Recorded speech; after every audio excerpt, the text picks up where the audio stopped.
Hello students, सभी को नमस्कार। मैं दिवेश कुमार एक बार फिर से आप सभी का स्वागत करता हूं स्टडीफाई भारत की इस एप्लीकेशन पर।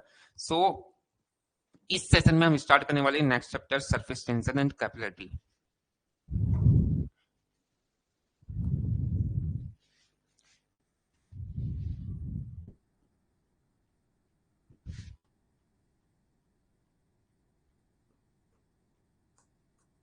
It is chapter number 2।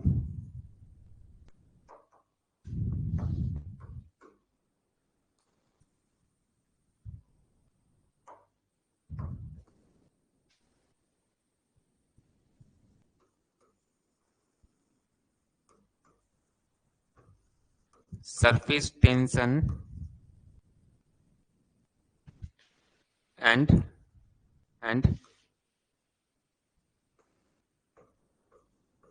Capillarity.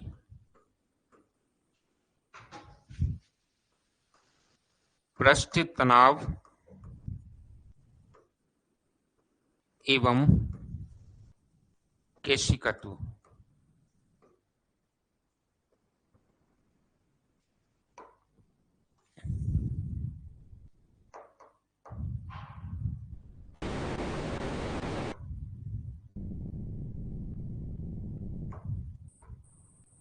पृष्ठ तनाव एवं केशिकत्व।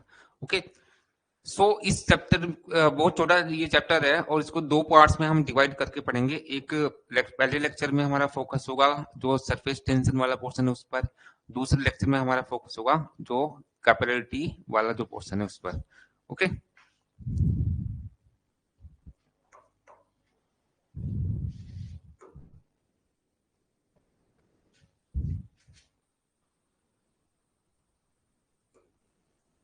पृष्ठ तनाव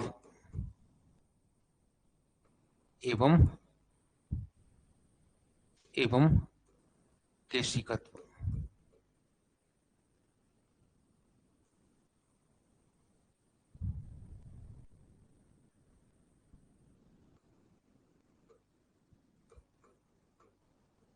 सरफेस टेंशन एंड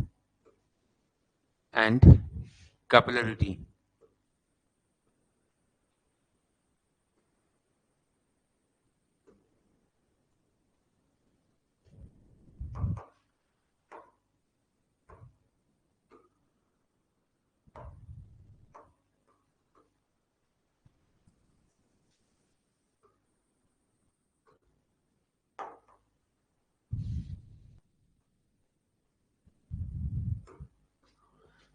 ओके, तो इस पर्टिकुलर चैप्टर में कुछ बेसिक टर्म से पहले उनको हम समझेंगे, फिर उसके बाद हम पृष्ठ तनाव को समझेंगे, फिर उसके एप्लीकेशंस के बारे में बात करेंगे, उसके बाद हम कैपिलरिटी की बात करेंगे। सबसे पहले टॉपिक है ससंजन। इंग्लिश में इसे कहा जाता है कोहेजन।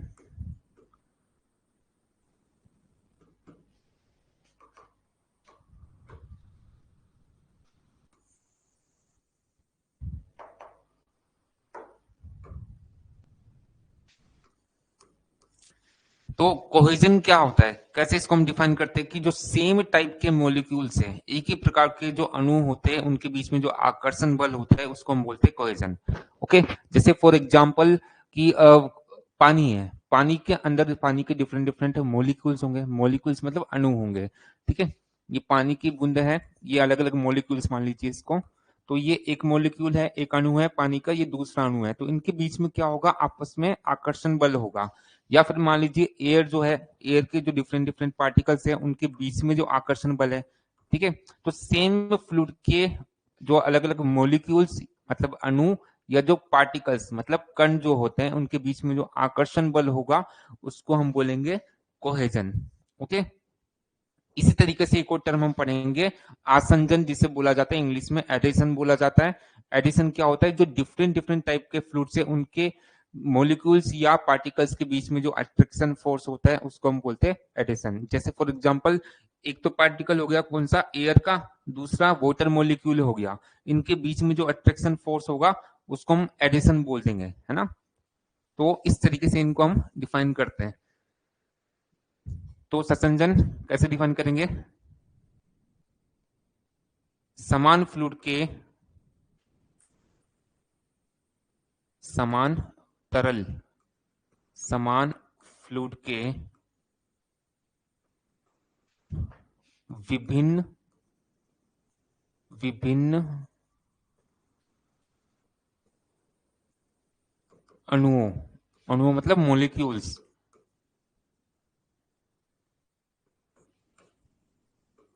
या कणों पार्टिकल्स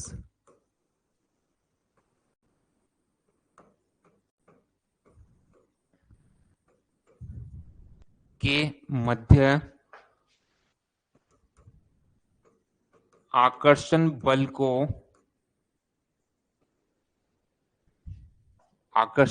को संसंजन कोहेजन कहा जाता है। कोहेजन कहा जाता है। कोहेजन कहा जाता है। उदाहरण इसका लिख सकते हैं हम, जैसे फॉर एग्जांपल पानी के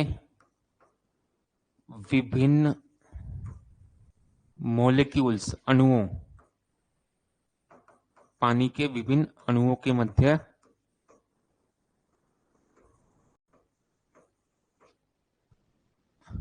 आकर्षण बल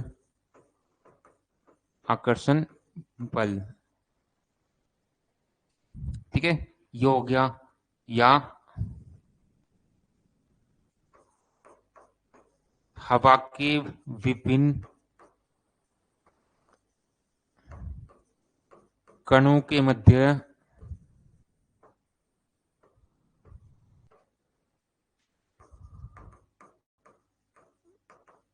आकर्षण बल।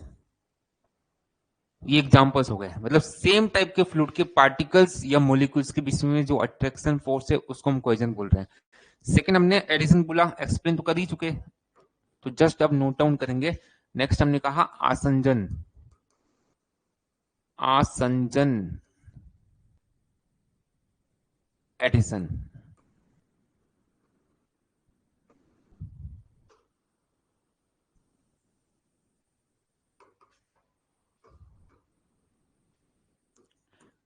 तो इसको डिफाइन करेंगे, दो विभिन्न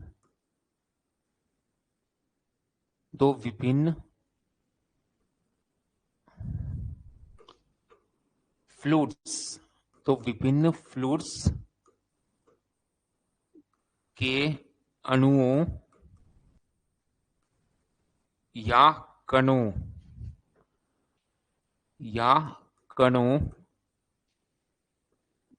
के मध्य आकर्षण बल को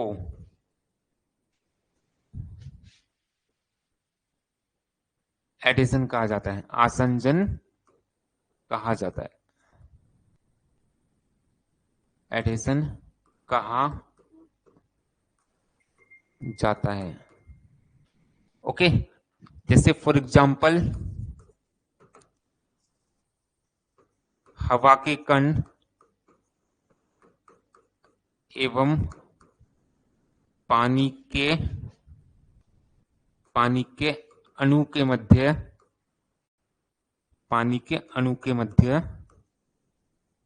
आकर्षण बल।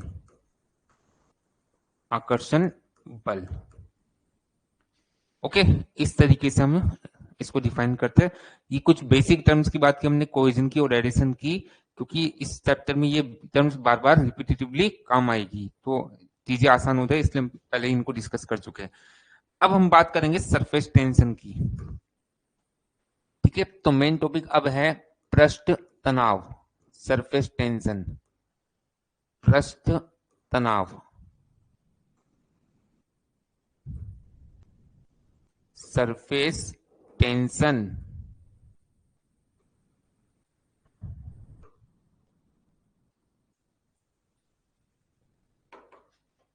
सरफेस टेंशन, तो पहले हम कॉन्सेप्ट को समझेंगे, है ना, प्रॉपरली कॉन्सेप्ट को समझेंगे और उसके बाद हम चीजें नोट डाउन करेंगे। तो ध्यान से समझना इसको। मान लीजिए कि कोई पानी की फ्री सरफेस है, फ्री सरफेस समझते हैं ना, मुक्त सतह हिंदी में बोला जाता है ना। कोई नदी है, नदी की जो टॉप सरफेस हो गई, ठीक है। मैं बना देता हूं कि सपोज सपोज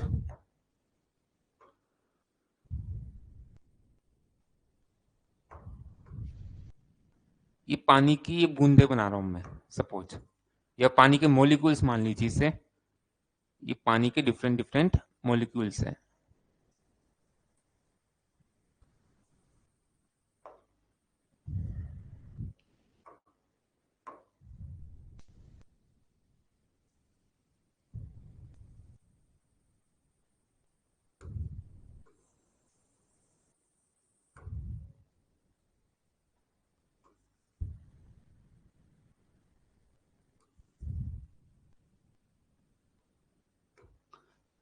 ओके, ये पानी के डिफरेंट डिफरेंट मॉलिक्यूल से मान लीजिए, और ये टॉप सरफेस पानी की फ्री सरफेस हो जाती है, ठीक है। ये पानी की सपोज फ्री सरफेस हो जाती है, ये वाली। ओके, ये क्या है? पानी की फ्री सरफेस है, मुक्त सतह हिंदी में बोलेंगे। ये फ्री सरफेस है, फ्री सरफेस ऑफ वाटर, ठीक है। मुक्त सतह, मुक्त सतह है ये, ठीक है। और ये यहाँ पे क्या भरा हुआ है? ये वाटर भरा हुआ है सपोज। और ऊपर क्या है? ऊपर मान लीजिए एयर है। ऊपर क्या है? ये एयर है। ओके, तो एयर है तो उसके पार्टिकल्स भी होंगे। ऊपर क्या है? एयर है तो एयर के ये पार्टिकल्स, ये शो कर रहा हूं, ये एयर के पार्टिकल्स हो गए, ये एयर के पार्टिकल्स हो गए।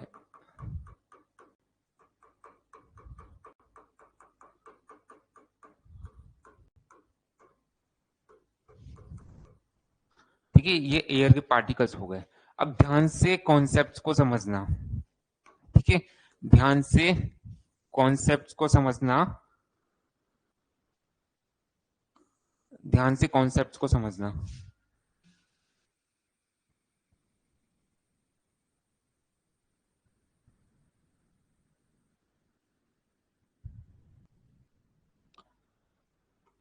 देखो, बोर्ड पे सीधा फोकस करना और चीजों को समझेंगे, उसके बाद हम नोट डाउन करेंगे।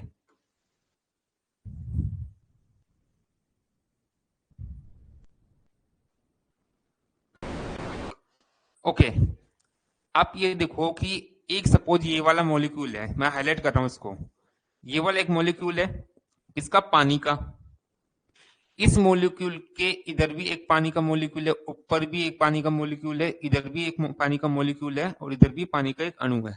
ओके, मतलब ये जो मॉलिक्यूल है पानी का, ये जो अणु है पानी का, ये चारों ओर से पानी के दूसरे जो अणु है उनसे घिरा हुआ है। जब घिरा हुआ है तो इनके बीच में, इन अणुओं के बीच में कुछ आकर्षण बल भी होगा, जिसको हमने कोहेजन बोला था। ओके, अब दोनों ही पानी के मॉलिक्यूल से, तो सेम टाइप के जो मॉलिक्यूल से, सेम फ्लूइड के जो मॉलिक्यूल से, उनके बीच में क्या होता है? कोहेजन होता है। तो यहाँ पे कोहेजन के कारण इनके बीच में कुछ अट्रैक्शन फोर्स होगा। ऊपर भी पानी का मॉलिक्यूल है तो इस वाले मॉलिक्यूल पर ऊपर से भी कुछ अट्रैक्शन लगेगा, ये भी इसको अट्रैक्ट करेगा, ठीक है। इस तरीके से चारों ओर से समान रूप से आकर्षित होगा ड्यू टू कोहेजन, कोहेजन के कारण। तो अल्टीमेटली क्या होगा? चूंकि ये पानी का मॉलिक्यूल जो है वो चारों ओर से समान रूप से आकर्षित हो रहा है, चारों तरफ क्या है? पानी के ही मॉलिक्यूल से, तो सेम इंटेंसिटी से इसको खींचेंगे, है ना। सेम इंटेंसिटी से, सेम ताकत से वो खींचेंगे, क्योंकि चारों तरफ है तो पानी के ही मॉलिक्यूल्स। तो समान रूप से इस वाले अणु को ये चारों ओर से आकर्षित करेंगे, तो इस मॉलिक्यूल पर जो नेट फोर्स होगा वो 0 होगा, ठीक है, क्योंकि चारों तरफ से सेम इंटेंसिटी से फोर्स अप्लाई हो रहा है। तो इस मॉलिक्यूल पर जो नेट फोर्स होगा, परिणामी जो बल होगा वो 0 होगा। पहली बात तो ये। लेकिन अगर हम फोकस करें ऐसे किसी अणु पर जो फ्री सरफेस पर उपस्थित है, एकदम टॉप पर है, जैसे फॉर एग्जांपल ये वाला मॉलिक्यूल हो गया। अब इसको ध्यान से देखो, ठीक है। ये इधर से पानी के मॉलिक्यूल से आकर्षित हो रहा है, इधर से भी पानी के मॉलिक्यूल से आकर्षित हो रहा है, नीचे से भी पानी के मॉलिक्यूल से आकर्षित हो रहा है। लेकिन ऊपर जो है ना, इसका आकर्षण किसके साथ है? हवा के पार्टिकल के साथ है, समझ लो। तो अब क्या होगा, ऊपर से इसको हवा का जो पार्टिकल है वो अट्रैक्ट कर रहा है ना। ऊपर से मतलब क्या लग रहा है, एडिशन लग रहा है, आसंजन लग रहा है। हवा के पार्टिकल और पानी के अणु, इनके मध्य जो आकर्षण बल होगा वो क्या होगा, एडिशन होगा ना। वो एडिशन होगा।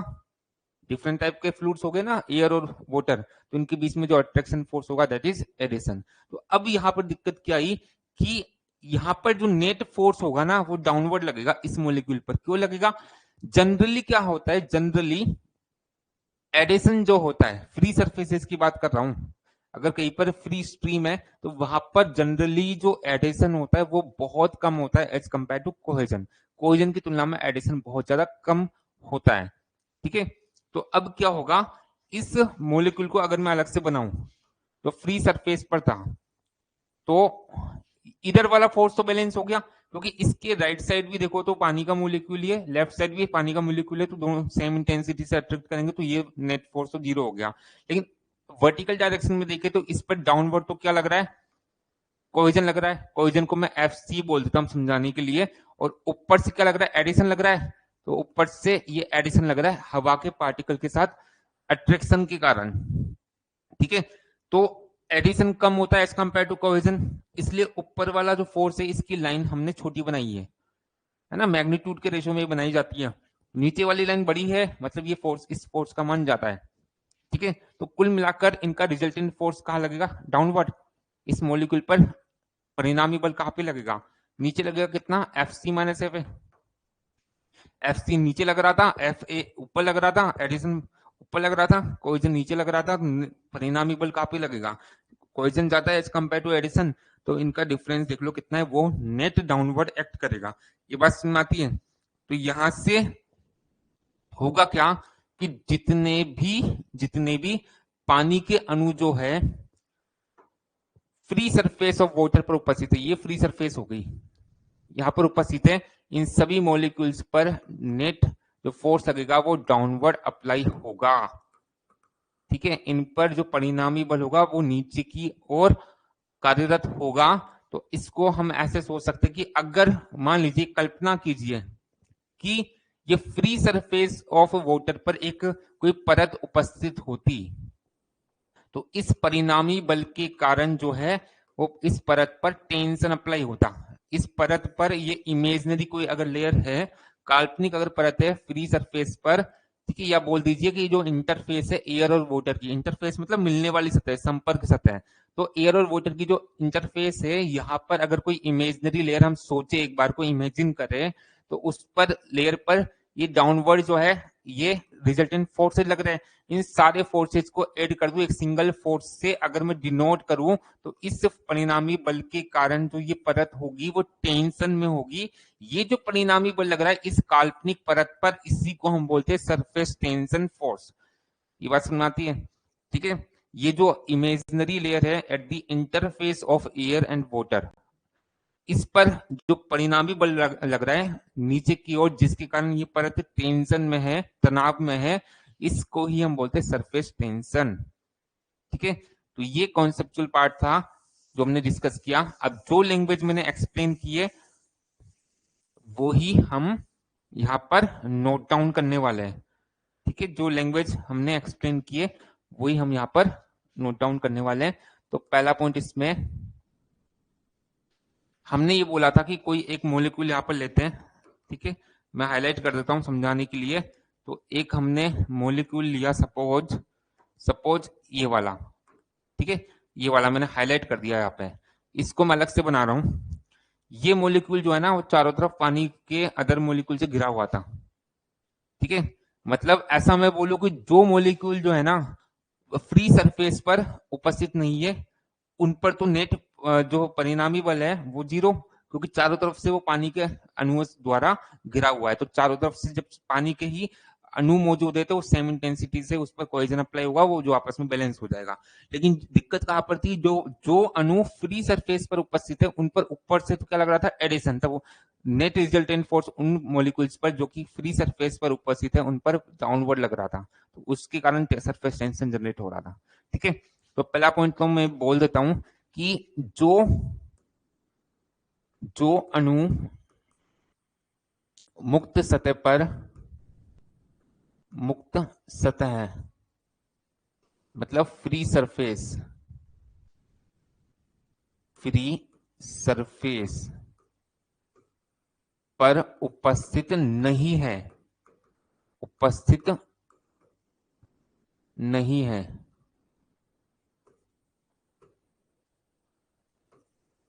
उस पर, या ऐसे बोलेंगे इसको,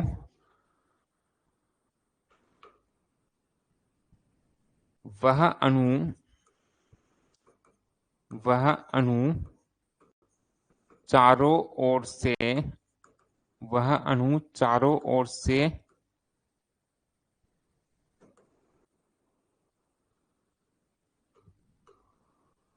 चारों ओर से पानी के, पानी के अन्य अणुओं द्वारा, द्वारा घिरा होता है, घिरा होता है,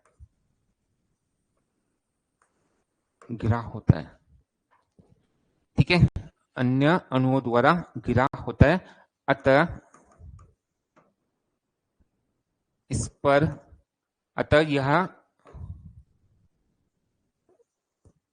चारों ओर से, चारों ओर से संसंजन, कोहेजन के कारण, कोहेजन के कारण समान रूप से आकर्षित होगा, समान रूप से आकर्षित होगा।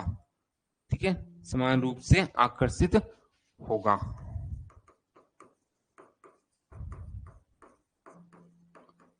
समान रूप से आकर्षित होगा, और समान रूप से आकर्षित होगा तो इस पर जो नेट परिणामी बल है वो 0 होगा।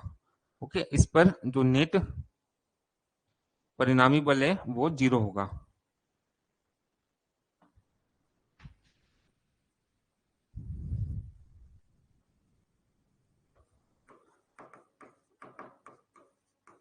अतः इस पर परिणामी बल 0 होगा।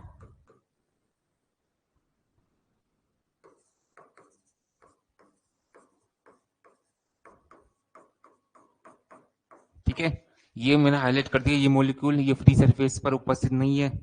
ओके, तो इसको मैं अलग से बनाऊं अगर समझाने के लिए, तो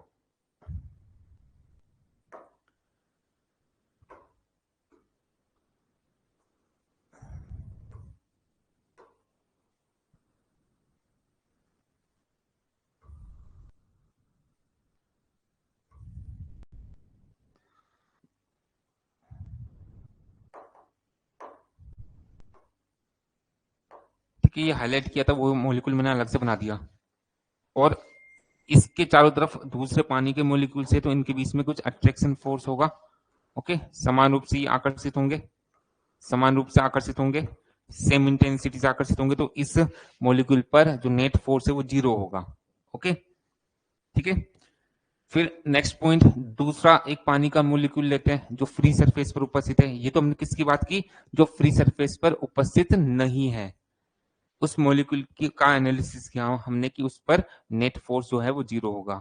लेकिन अब जो मॉलिक्यूल फ्री सरफेस पर उपस्थित है ना, जो मॉलिक्यूल फ्री सरफेस पर उपस्थित है, तो उसकी अगर हम बात करें तो उसको मैं हाईलाइट कर रहा हूं यहां से समझाने के लिए, है ना। उसको मैं यहाँ पे शो कर रहा हूँ, जैसे ये मॉलिक्यूल हो गया, तो इसका फ्री बॉडी डायग्राम बना रहा हूँ, मतलब इसको अलग से बना रहा हूँ समझाने के लिए। तो नेक्स्ट पॉइंट मैं लैंग्वेज लिखता हूँ पहले, एक बार डायग्राम बना लेते हैं।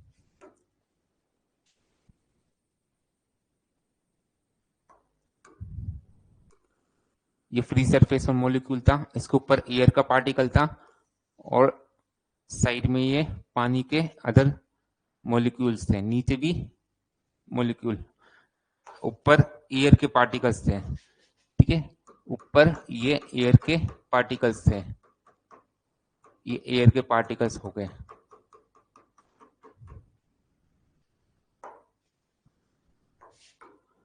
तो ये एयर के पार्टिकल के साथ इसका अट्रैक्शन फोर्स है, इसको तो हम क्या बोलेंगे, एयर का पार्टिकल इसको खींचेगा एडिशन के कारण, तो इसको एफ ए बोल रहा हूँ, आसंजन लगेगा ऊपर से, नीचे से लगेगा कोहेजन, FC, इधर से भी कोहेजन, इधर से भी कोहेजन। ओके,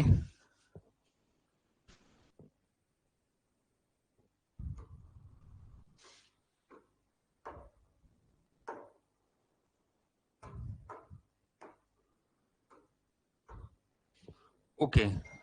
तो ये वाला फोर्स जो है FC और FC बैलेंस, तो इस पर नेट रिजल्टेंट फोर्स कैसे लगेगा?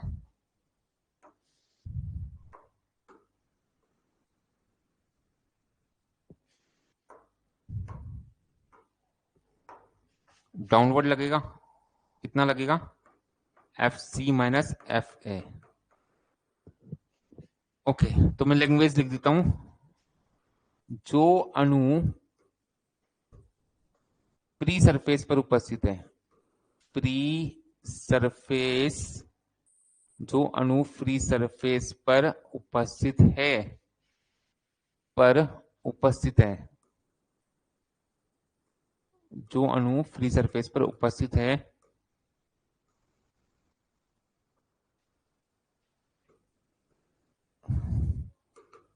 वे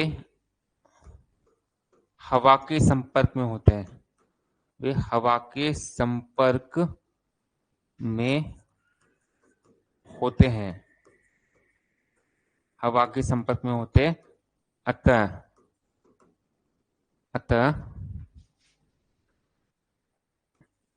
इन पर ऊपर की ओर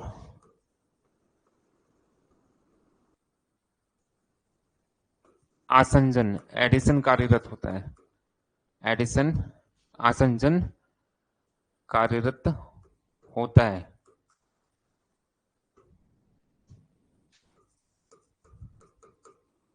सामान्यतः एडिशन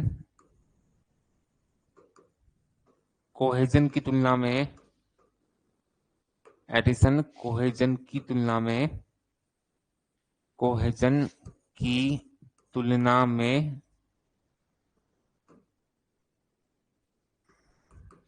वीक होता है, कमजोर होता है, कमजोर होता है।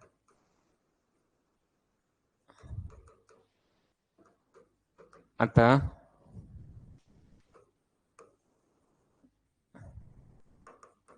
ऐसे अणुओं पर परिणामी बल,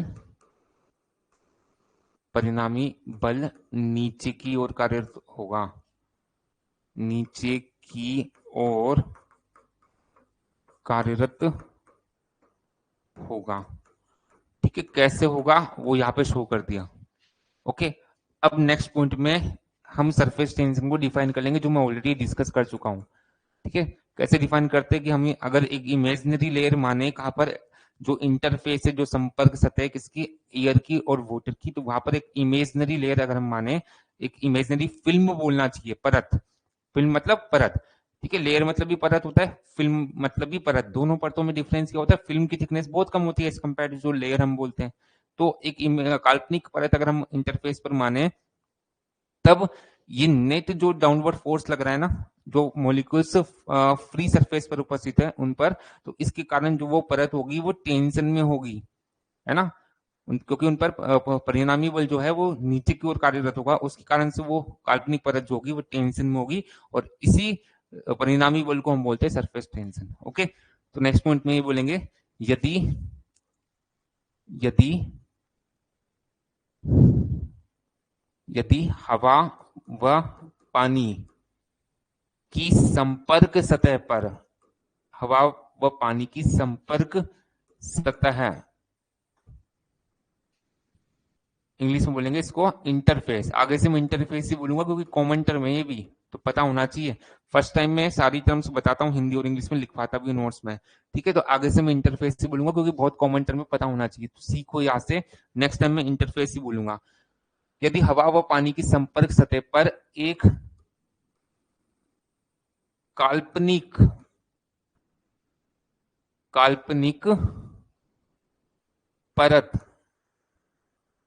इंग्लिश में बोलेंगे इमेजिनरी फिल्म, इमेजिनरी फिल्म मानी जाए तब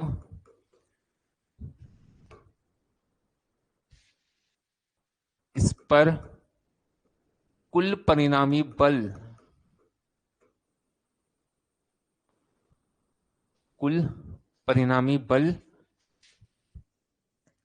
नीचे की ओर कार्यरत होगा, नीचे की ओर कार्यरत होगा, नीचे की ओर कार्यरत होगा, जिसे जिसे पृष्ठ तनाव कहा जाता है, जिसे पृष्ठ तनाव सरफेस टेंशन कहा जाता है, सरफेस टेंशन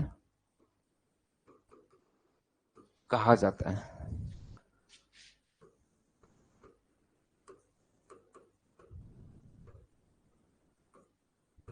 ओके, तो ये तो हमने कॉन्सेप्चुअली डिफाइन कर दिया। अब मैथमेटिकली की बात करें, मैथमेटिकली डेफिनेशन की बात करें, तो जो फोर्स लग रहा है, ठीक है, इंटरफेस की एकांक लंबाई पर, ठीक है, उसको हम बोलते हैं सरफेस टेंशन। मैं एक बार लिख देता हूं।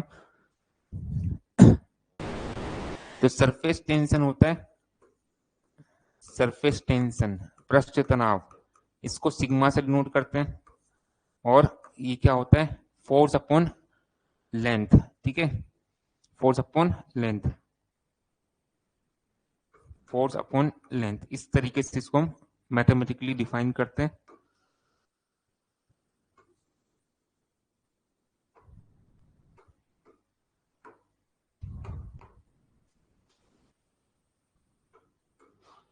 यहां पर सिग्मा तो क्या हो गया, सरफेस टेंशन हो गया। एफ जो है इसको हम बोलते क्या, सरफेस टेंशन फोर्स, पृष्ठ तनाव बल, इसको बोलेंगे पृष्ठ तनाव बल, सरफेस टेंशन फोर्स। और यहां पर एल जो है ना, इसको हम बोलते हैं, ये इंटरफेस की लंबाई है। मैं लिख देता हूं एक बार, संपर्क सतह की लंबाई, संपर्क सतह की लंबाई, length of interface, length of interface, length of interface. Okay, जैसे यहां पर इंटरफेस क्या थी, यहां पर इंटरफेस जो है, जहां पर दो अलग अलग फ्लूइड मिल रहे हैं वो इंटरफेस होती है। तो यहां पर ये इंटरफेस होगी, इसकी लंबाई कितनी है, वो एल है ना, इसकी लंबाई कितनी है, वो एल हो जाता है। फाइन, ठीक है, ओके। तो मैथमेटिकली हम इसको ऐसे डिफाइन करते हैं। अब इसके मात्रक की बात करें, है ना, या एक और डेफिनेशन इसकी, जो ये तो हम फ्लूइड मैकेनिक्स के पॉइंट ऑफ व्यू से ऐसे डिफाइन करते हैं, लेकिन आपने सरफेस टेंशन जो है वो फिजिक्स में या मैकेनिक्स में भी पढ़ा होगा, तो वहां पर थोड़ा अलग तरीके से डिफाइन करते थे। तो कई बार एग्जाम में वो भी पूछ लेता है ना, सिलेबस में, मतलब फ्लूइड मैकेनिक्स के पॉइंट ऑफ व्यू से तो वो डेफिनेशन सुटेबल नहीं है, ठीक है, जनरली उसकी बात नहीं करते हम, लेकिन फिर भी एक आध बार पूछा हुआ है, खासकर आरआरबी में पहले पूछा हुआ है। तो मैं बता देता हूँ कैसे हम पढ़ते थे मैकेनिक्स में, लिख देता हूँ। एकांक क्षेत्रफल पर उपस्थित सतही ऊर्जा को, सतही ऊर्जा, इंग्लिश में बोलेंगे सरफेस एनर्जी, सरफेस एनर्जी को पृष्ठ तनाव कहा जाता है, पृष्ठ तनाव कहा जाता है, पृष्ठ तनाव कहा जाता है।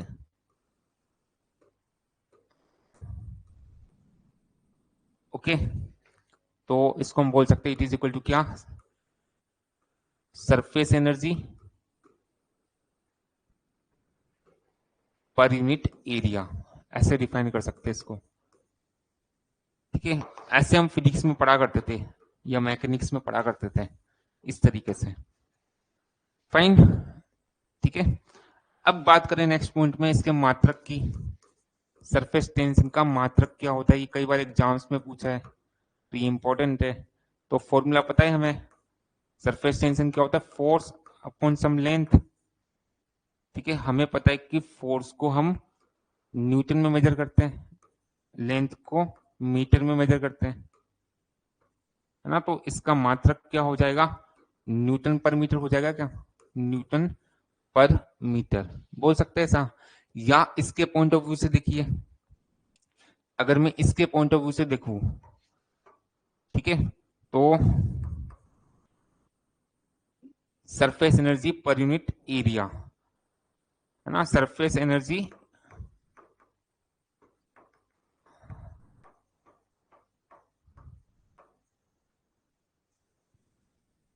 Per unit area. ठीक है, तो ये क्या हो जाता है, सरफेस एनर्जी की यूनिट क्या होती है, जूल होती है क्या, एनर्जी की यूनिट क्या होती है, जूल होती है।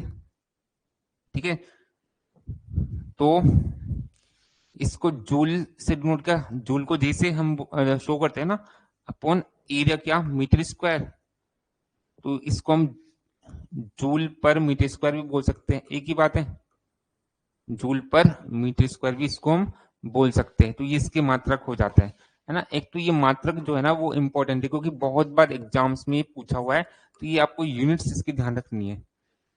फाइन, तो ये बेसिकली हमने डेफिनेशन की बात की, सरफेस टेंशन की, इसके बाद इसकी यूनिट की बात की हमने।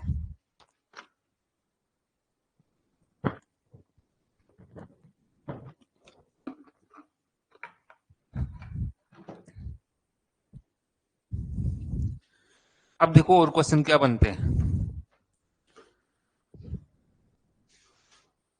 अब बहुत इंपॉर्टेंट पॉइंट्स डिस्कस कर रहा हूं मैं, सरफेस टेंशन के सबसे इंपॉर्टेंट पॉइंट्स की मैं बात करना चाह रहा हूं, जिन पर सबसे ज्यादा क्वेश्चन पूछते हैं। ठीक है, तो एक आपसे क्वेश्चन पूछा जाता है कि अगर एक आपसे रीजन भी पूछा जाता है, पहले वो पॉइंट डिस्कस कर लेते हैं कि अगर अब मैं पूरा कॉन्सेप्चुअल पार्ट हम चूंकि डिस्कस कर चुके, तो आपसे अगर सिंपली मैं क्वेश्चन पूछूं कि सरफेस टेंशन किस कारण से होता है, एक ऑप्शन दे दिया कोहेजन के कारण होता है, दूसरा ऑप्शन दे दिया एडिशन के कारण होता है, तीसरा ऑप्शन दे दिया एडिशन और कोहेजन दोनों के कारण होता है। तो किस कारण से होता है, पहले तो वो क्लियर होना चाहिए कॉन्सेप्टली। ठीक है, तो सरफेस टेंशन होता है केवल कोहेजन के कारण। कैसे, हमने बोला कि जो नेट रिजल्टेंट फोर्स डाउनवर्ड लग रहा है किस पर, वो इमेजनरी फिल्म पर, है ना, इंटरफेस पर, तो उस नेट रिजल्टेंट डाउनवर्ड फोर्स को हमने सरफेस टेंशन बोला। और ये जो रिजल्टेंट डाउनवर्ड फोर्स था ना, वो क्या था, एक्चुअली में कोहेजन के कारण था। एडिशन ऊपर से लग रहा था, कोहेजन नीचे से लग रहा था, कोहेजन ज्यादा था एज कंपेयर टू एडिशन, तो दोनों का जो डिफरेंस है वो परिणामी बल वो नीचे की तरफ लगा, वो कोहेजन के कारण नेट फोर्स जो है ना वो नीचे लग रहा है, समझ लो। और जो नेट रिजल्टेंट फोर्स डाउनवर्ड लग रहा है उसी को तो हमने सरफेस टेंशन बोला। इट मींस जो सरफेस टेंशन होता है केवल और केवल कोहेजन के कारण होता है, ये बहुत ही इंपॉर्टेंट है और ये बहुत बार रिपीट होता है। ठीक है, तो एक पॉइंट तो ये लिख देते हैं हम कि सरफेस टेंशन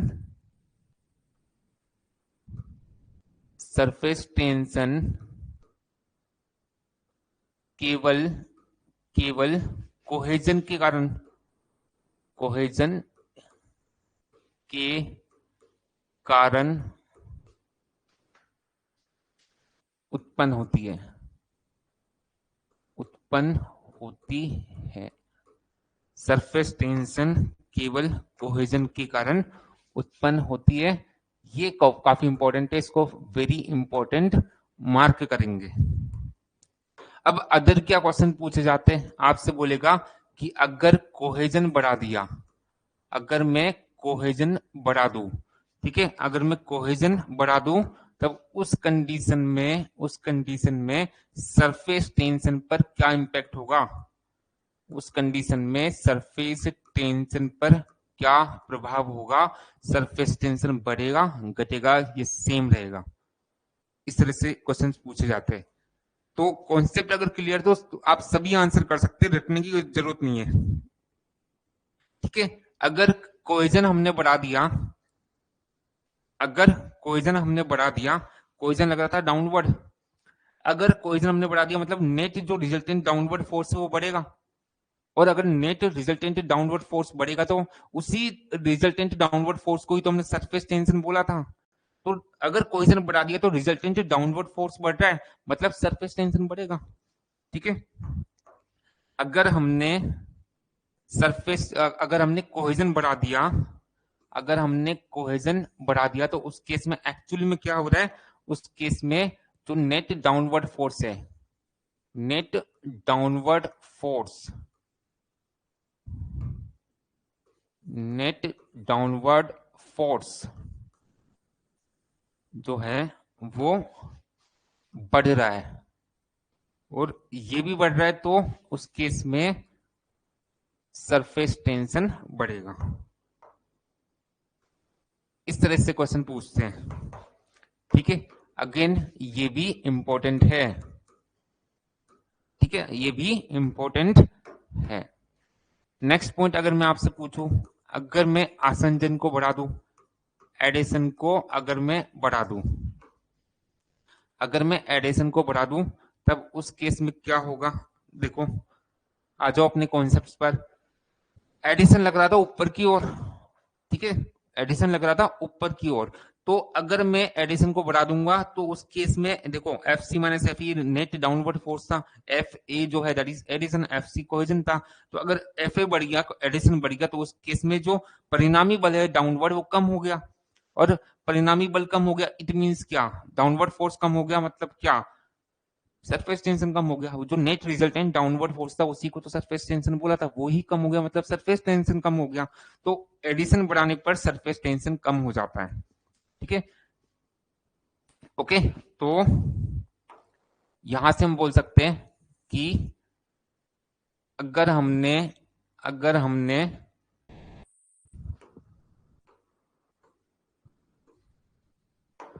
एडिशन बढ़ा दिया तब उस केस में नेट रिजल्टेंट जो डाउनवर्ड फोर्स है वो कम हो जाएगा, और ये कम हो गया तो सरफेस टेंशन भी कम हो जाएगा।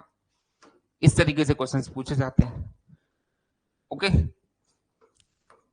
ठीक है, तो आई थिंक सभी कॉन्सेप्ट्स को, अब सभी तरह के जो क्वेश्चंस बनते हैं ना सरफेस टेंशन से रिगार्डिंग, वो आप रिलेट कर पाओगे, है ना। जो थ्योरेटिकल क्वेश्चंस बनते हैं वो कॉन्सेप्ट्स को अगर आपने समझ लिया, पूरे एनालिसिस को जो हमने डिस्कस किया, अगर वो आपके दिमाग में है तो किसी भी टाइप का थ्योरेटिकल क्वेश्चन जो है सरफेस टेंशन से रिगार्डिंग वो आप सोल्व कर पाएंगे, अगर कॉन्सेप्ट क्लियर है तो।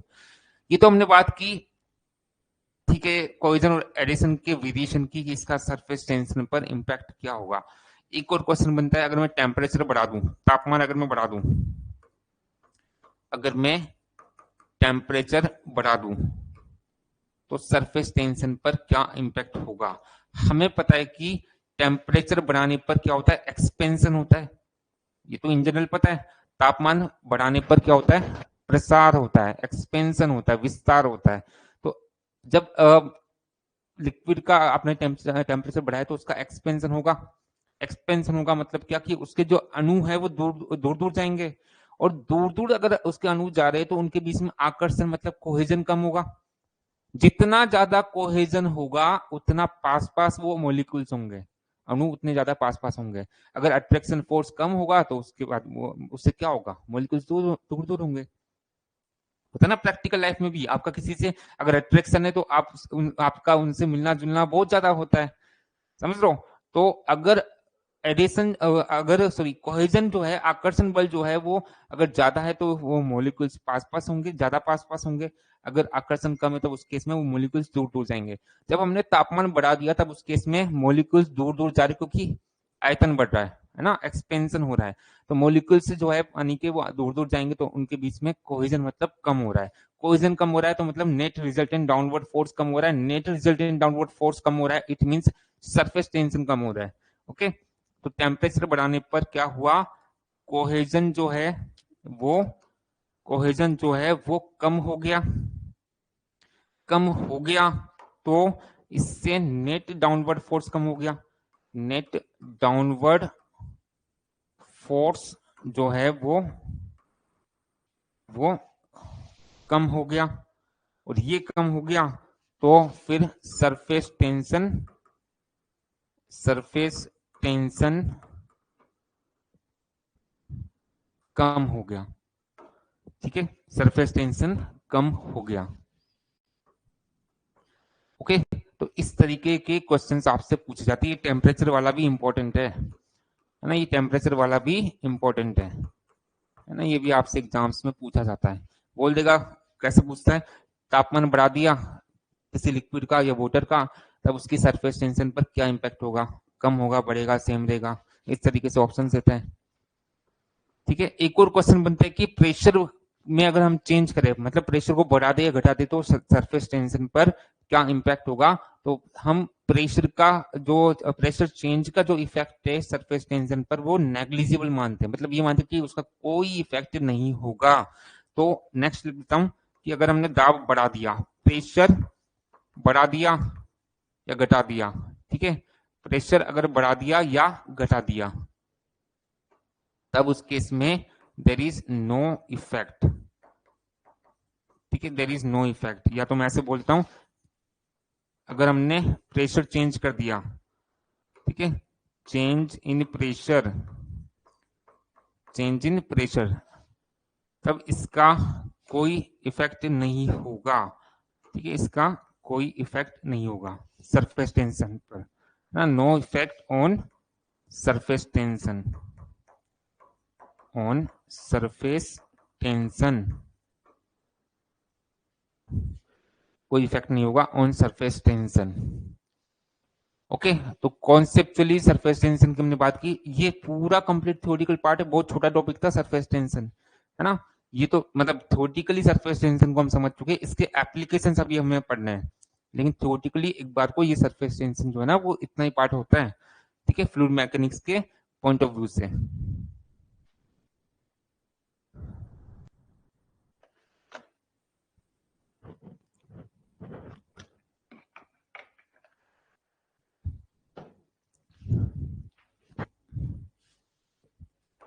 इसके बाद कुछ एडिशनल पॉइंट्स हम नोट में नोट डाउन करेंगे।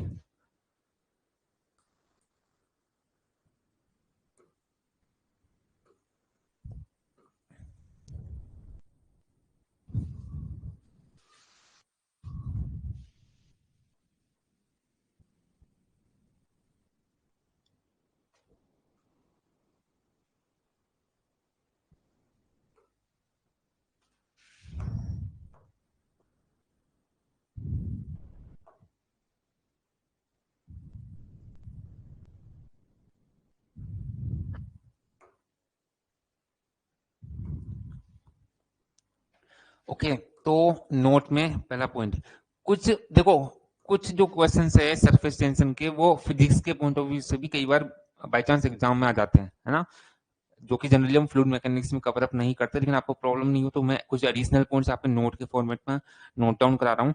तो एक क्वेश्चन आपसे कई बार एग्जाम्स में पूछा हुआ है, जो खासकर रेलवे वगैरह इस तरह के एग्जाम्स जो है, उनमें एक क्वेश्चन पूछा जाता है कि अगर पानी में नमक मिला दे, तब उस केस में उसकी सरफेस टेंशन पर क्या इंपैक्ट होगा, वो बढ़ेगा घटेगा। ठीक है, नमक मिलाने पर जो सरफेस टेंशन है वो बढ़ जाता है। तो पहला पॉइंट ये लिख देता हूं, यदि पानी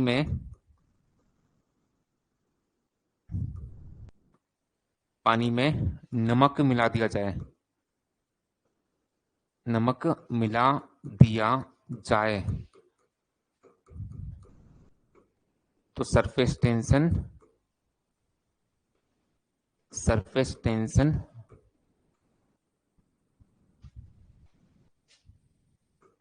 बढ़ जाता है। ठीक है, सरफेस टेंशन बढ़ जाता है। फिर एक क्वेश्चन आपने बहुत पढ़ा होगा फिजिक्स में कि जो पानी की बूंद होती है वो स्फेरिकल होती है, मतलब गोलाकार होती है। क्यों होती है, कोई भी जो अणु है वो मिनिमम सरफेस एरिया जो है वो अचीव करना चाहता है ना, न्यूनतम सतही क्षेत्रफल को प्राप्त करना चाहता है, और जो सबसे कम सरफेस एरिया होता है वो किस शेप का, किस आकृति का होता है, वो स्फेयर का होता है, गोले का होता है ना, जो गोलीय आकृति है उसका सरफेस एरिया जो है ना, वो मिनिमम होता है। ठीक है, तो नेक्स्ट पॉइंट में हम बोल सकते हैं,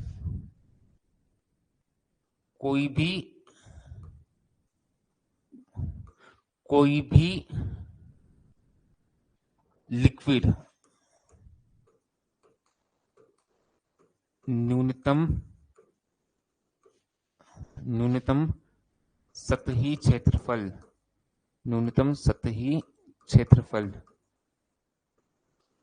मिनिमम सरफेस एरिया, सतही क्षेत्रफल को हम बोलेंगे सरफेस एरिया। कोई भी लिक्विड न्यूनतम सतही क्षेत्रफल प्राप्त करना चाहता है।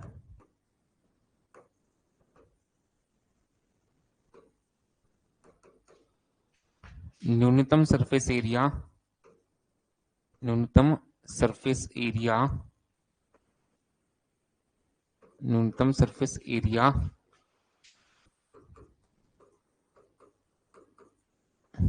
गोलाकार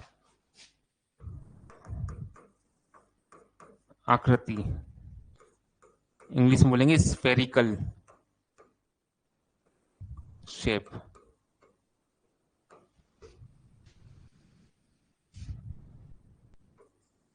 का होता है। इसी कारण से पानी की बूंदें या पानी की बूंद गोलाकार होती है। इंग्लिश में बोलेंगे इसको स्फेरिकल। ओके, स्फेरिकल होती है। ठीक है, पानी, ये आपसे क्वेश्चन ऐसे पूछते हैं कि जो पानी की बूंद है वो गोलाकार किस कारण से होती है। तो एक हमने जो रीजन बताया वो ये बताया कि जो गोलाकार आकृति है उसका सरफेस एरिया मिनिमम होता है। ठीक है, मिनिमम होता है।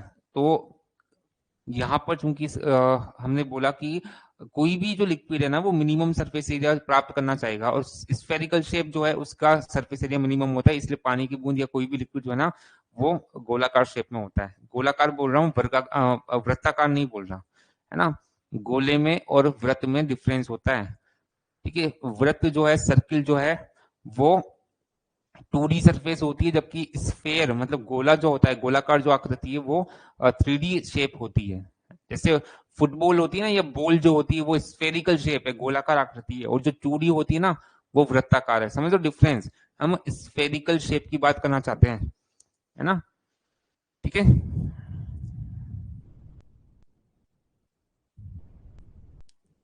ओके। तो ये कुछ पॉइंट्स की हमने बात की।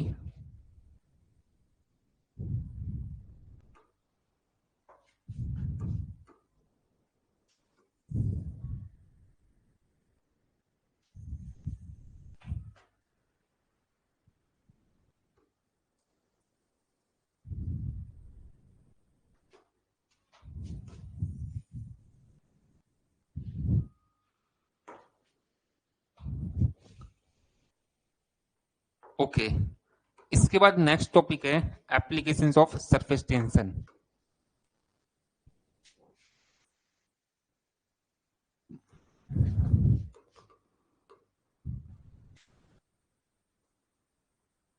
पृष्ठ तनाव के अनुप्रयोग।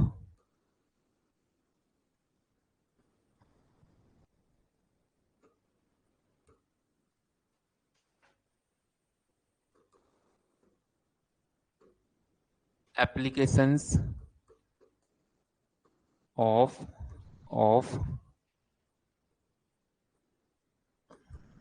Surface tension.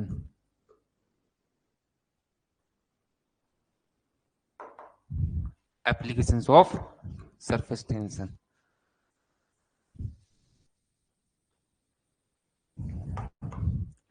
पृष्ठ तनाव के अनुप्रयोग। ठीक है, पृष्ठ तनाव के अनुप्रयोग। तो सरफेस टेंशन का प्रयोग करके हम क्या क्या चीजें ज्ञात कर सकते हैं वो हम देखना चाह रहे हैं। Okay, applications of surface tension. तो पहला जो इसका एप्लीकेशन है वो क्या है, हवा में स्थित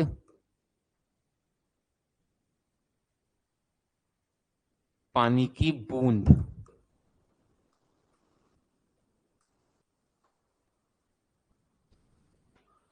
में दाब ज्ञात करना।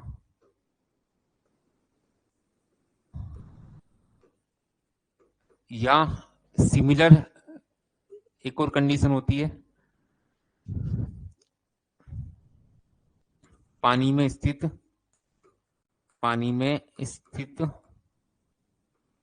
हवा के बुलबुले में दाब ज्ञात करना। हवा के बुलबुले में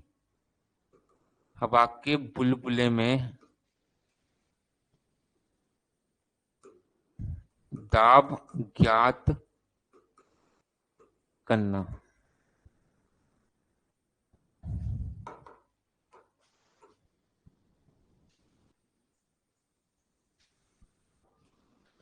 ठीक है, दोनों दो अलग अलग केसेस दिए, लेकिन दोनों का रिजल्ट चूंकि सेम आएगा, इसलिए हम एक साथ इसको एनालाइज करते हैं। तो पहला केस क्या बोला, हवा में कोई पानी की बूंद स्थित है। पानी की बूंद को इंग्लिश में बोलते क्या, वाटर ड्रॉपलेट। ओके, तो पानी की बूंद बना देते, सपोज अपन ये अपनी पानी की बूंद हो गई, मान लो ये पानी की बूंद है। ठीक है, पानी की बूंद है और इसमें अंदर पानी भी दिखा देते हैं। ये पानी के मॉलिक्यूल्स हो गए ना, ये पानी की बूंद है।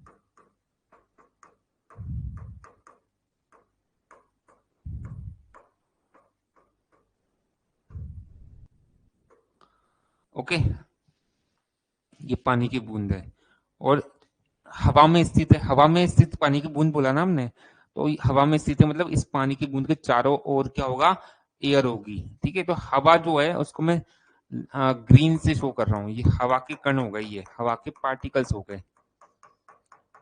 ठीक है, ये सब कुछ हवा के पार्टिकल्स हो गए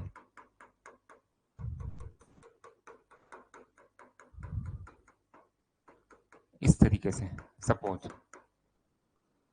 तो बाहर तो क्या हो गई, ये एयर हो गई है ना, ये एयर है, ये एयर है, और अंदर क्या है, ये पानी की बूंद है, तो अंदर पानी होगा, वाटर बोल देता हूं ऐसा।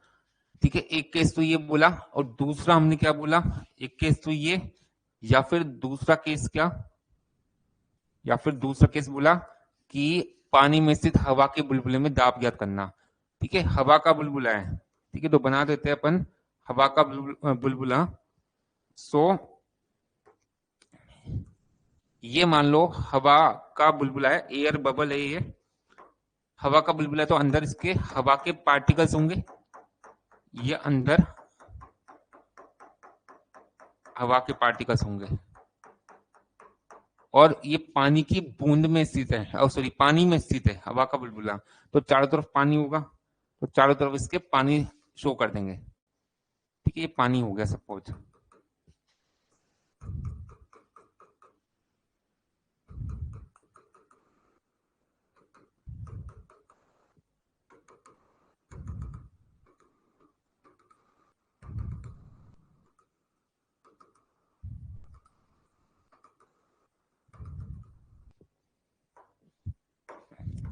तो ये वाटर है और अंदर क्या है, एयर है।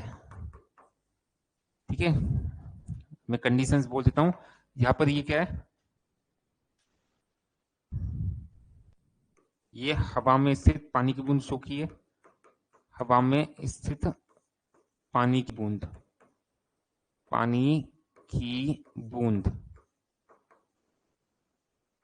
Air, sorry water droplet in air, और ये क्या है, एयर बबल इन वाटर। ठीक है, पानी में स्थित हवा का बुलबुला, एयर बबल इन वाटर, पानी में स्थित हवा का बुलबुला। तो दोनों में से किसी भी एक कंडीशन को एनालाइज कर लो। एनालाइज करना मतलब प्रेशर ज्ञात करना है ना, हेडिंग वही है ना, दाब ज्ञात करना है, ये एप्लीकेशन है किसका, सरफेस टेंशन का। तो इसको एनालाइज कर लो या उसको कर लो, दोनों का सेम रिजल्ट आएगा। तो कोई भी एक केस लेके चलो, सपोज मैं ये केस लेके चल रहा हूँ। ठीक है, तो इसको बीच में से कट कर रहा हूं मैं, सेक्शन इमेजिन करो, इसका जो डायमीटर ना उसका लूंगा, इसको कट कर दिया है ना। तो ये क्या है, ये पानी की बूंद है और चारों तरफ क्या है, एयर। तो पानी की बूंद हमने बोला कि स्फेरिकल होती है, गोलाकार होती है, जैसे जैसे सोचो कि बॉल है, बॉल है फुटबॉल या टेनिस बॉल मान लो, तो वो क्या हो गई, पानी की बूंद हो गई। एक बार को सोचो, और उसको बीच में से कट कर दो, डायमीटर का लूंगा, व्यास का लूंगा, उसको एक बार कट किया, इमेजिन करना, जस्ट तब समझ में आएगा। उसको जस्ट कट किया तो कैसा दिखेगा आपको, ठीक है। तो उसका सेक्शन बना रहा हूं मैं कट करके, ओके।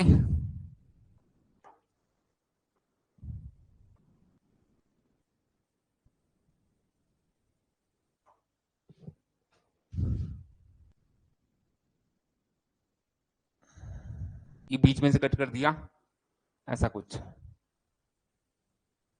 ऐसे होगा, ठीक है। ये पानी की बूंद थी, इसको बीच में से कट कर दिया, टेनिस की बॉल को बीच में से कट कर दिया हमने, स्फेरिकल है ना, ठीक है, गोलाकार है, तो ऐसा कुछ होगा। और चारों तरफ एयर उपस्थित है, चारों तरफ एयर उपस्थित है ना, तो चारों तरफ मैं एयर भी दिखा रहा हूं। इसके चारों तरफ जो है ये ग्रीन से शो कर रहा हूं मैं, क्या है, एयर है, ठीक है, चारों तरफ एयर है।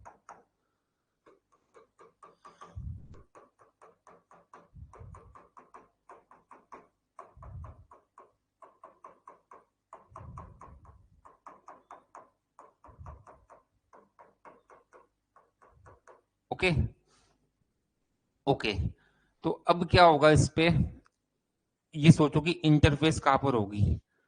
हमने डिस्कस किया था कि इंटरफेस किसे बोलते हैं, संपर्क सतह, जहां पर दो चीजें मिल रही है। जैसे इस कंडीशन में एयर और वाटर आपस में मिल रहे हैं, ठीक है, एयर और वाटर आपस में मिल रहे हैं।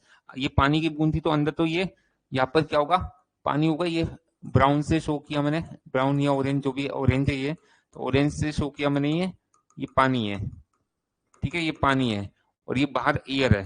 तो दोनों कहाँ पे मिल रहे हैं, मैं हाईलाइट कर रहा हूँ उस सरफेस को जहां पर दोनों आपस में मिल रहे हैं। तो ये एक्चुअली में इंटरफेस होगी जो मैंने रेड से हाईलाइट की। ये ऐसी सरफेस है जहां पर ये दोनों चीजें आपस में मिल रही है, ठीक है। और ये चूंकि ये गोलाकार है, स्फेरिकल, तो इसका कुछ डायमीटर भी होगा, है ना। तो इसका डायमीटर जो है वो सपोज मैं कैपिटल डी मान लेता हूँ। इसका डायमीटर जो है वो सपोज मैं मान लेता हूँ कैपिटल डी, ठीक है, ये इसका डायमीटर मान लिया।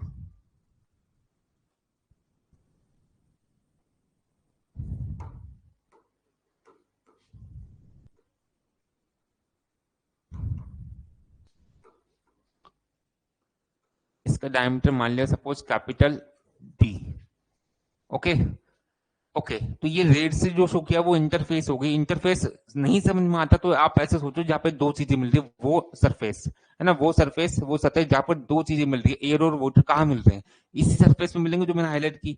और जहां पर इंटरफेस होती है, हमने सरफेस टेंशन को समझा था, जो इंटरफेस होगी ना, वहां पर सरफेस टेंशन एक्ट करता है, ठीक है। तो सरफेस टेंशन को अगर मैं शो करना चाहूं, तो इस इंटरफेस पर इसको हम शो कर देंगे, ओके। तो ये इंटरफेस पर हमने ये शो कर दिया कि यहाँ पे ये सरफेस टेंशन लग रहा है ना, सिग्मा से नोट करते ये सरफेस टेंशन हो गया, ठीक है, ये सरफेस टेंशन हो गया, ओके।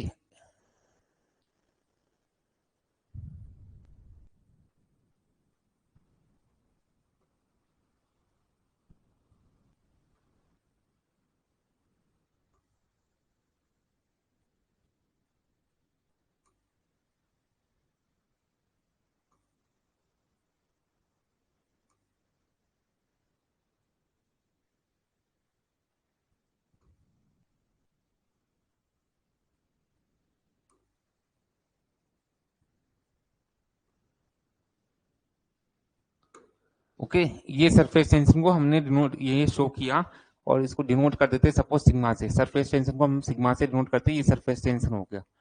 इंटरफेस पर शो करना है ना, इस तरीके से ये सरफेस टेंशन हो गया। दूसरा, यहाँ पर जो सरफेस है, जो सेक्शन लिया हमने, उस सरफेस पर कुछ प्रेशर भी अप्लाई होगा, ठीक है, उस सरफेस पर कुछ प्रेशर भी अप्लाई होगा।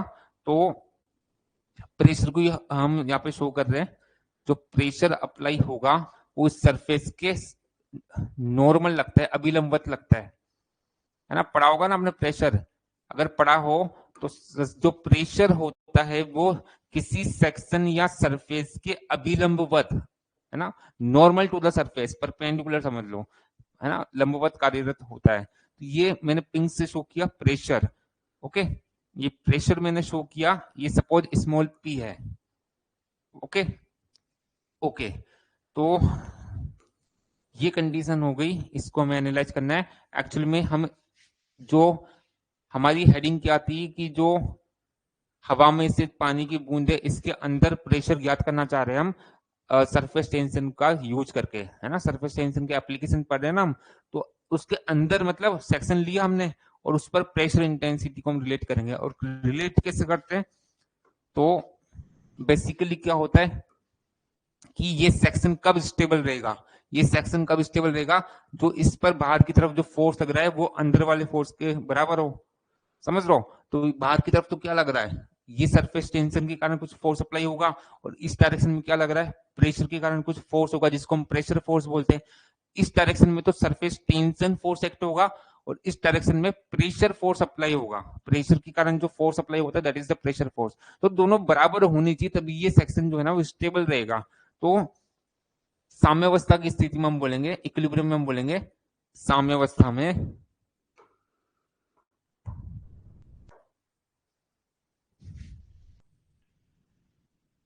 साम्यावस्था में साम्यावस्था में क्या होगा कि जो सरफेस टेंशन फोर्स है, पृष्ठ तनाव बल, सरफेस टेंशन फोर्स,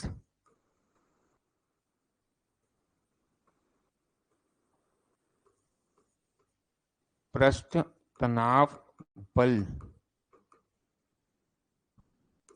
जो है वो प्रेशर फोर्स के बराबर होना चाहिए, प्रेशर फोर्स के बराबर होना चाहिए। ठीक है, हिंदी में बोलेंगे इसको दाब बल या दाबीय बल, इसके बराबर ये होना चाहिए। और सरफेस टेंशन फोर्स क्या होता है, हमने ये बोला था कि जो सरफेस टेंशन है that is equal to F by L. तो यहां से ये जो एफ है ना ये सरफेस टेंशन फोर्स है, ये सरफेस टेंशन फोर्स है, ये सिग्मा इंटू एल हो जाता है। और इसी तरीके से जो प्रेशर होता है वो फोर्स अपॉन एरिया होता है, नहीं पढ़ा तो पढ़ लोगे। तो यहाँ से जो फोर्स होगा, अब यहाँ पर ये जो फोर्स होगा ना वो प्रेशर फोर्स होगा, है ना, ये प्रेशर फोर्स होगा। तो इसको हम बोलेंगे प्रेशर इंटू एरिया। यहाँ पर सरफेस टेंशन को जब हमने डिफाइन किया तो यहाँ पे जो फोर्स इन्वॉल्व है ना वो सरफेस, ये फोर्स जो इन्वॉल्व है वो सरफेस टेंशन फोर्स है। और प्रेशर को जब हमने डिफाइन किया, या प्रेशर इंटेंसिटी भी बोलते हैं इसको, तो ये होता है फोर्स अपॉन एरिया। तो यहाँ पर जो फोर्स इन्वॉल्व होगा उसको हम प्रेशर फोर्स बोलते हैं। ओके, तो दोनों की वैल्यूज यहाँ पर पुट कर दीजिए।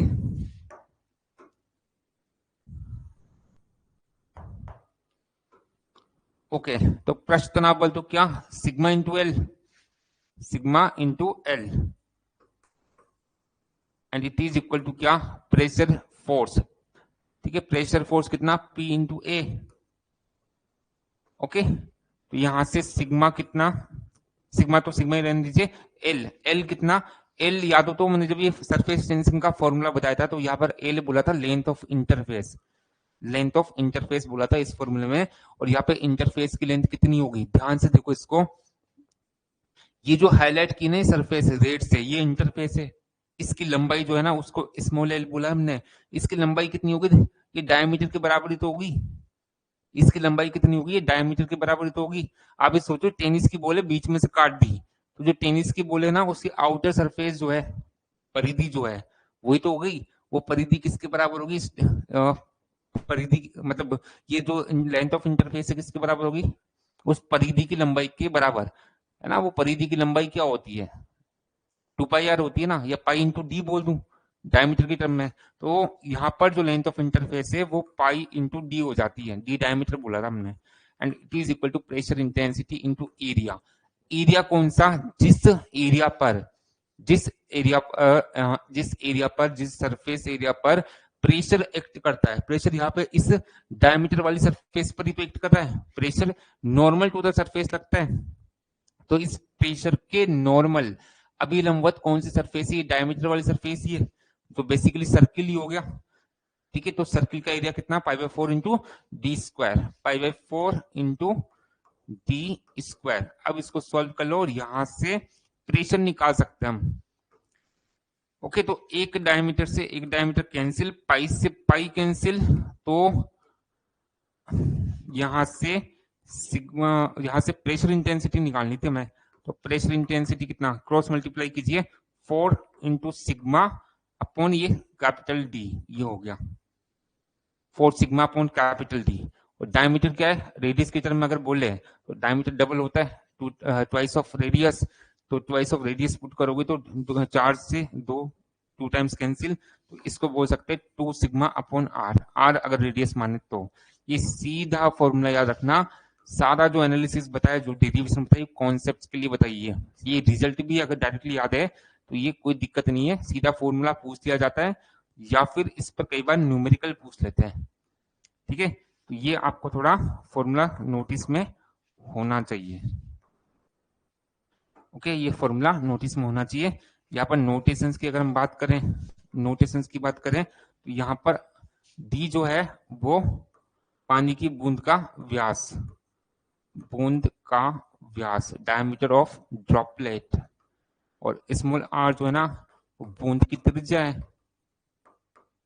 बूंद की त्रिज्या, रेडियस ऑफ ड्रॉपलेट, इस तरीके से हम बोल सकते हैं। तो सिंपल सा ये फॉर्मूला है।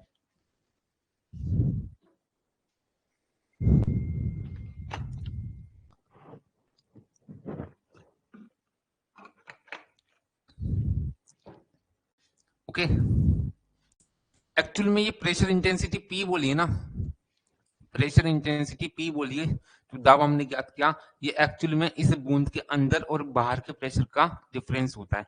एक्चुअल में हमेशा अंदर वाला जो प्रेशर होगा, इस पानी की बूंद या एयर बबल जो भी है, इसके अंदर का जो प्रेशर है, इनसाइड प्रेशर जो है वो आउटर प्रेशर से, आउटसाइड प्रेशर से हमेशा ज्यादा होता है। ठीक है, तो कुछ प्रेशर अंदर से बाहर की तरफ लग रहा है, कुछ प्रेशर बाहर से अंदर की तरफ लग रहा है, दोनों का जो नेट रिजल्टेंट प्रेशर है ना वो पी है। ठीक है, या तो मैं ऐसे बोल दूं या इसको मैं ऐसे भी बोल सकता हूं। ठीक है, इसको मैं ऐसे भी बोल सकता हूं,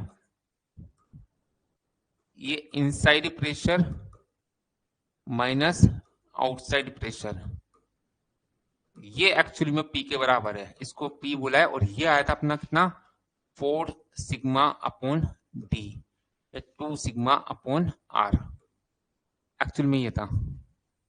ओके, लिख देता हूं मैं नोट में,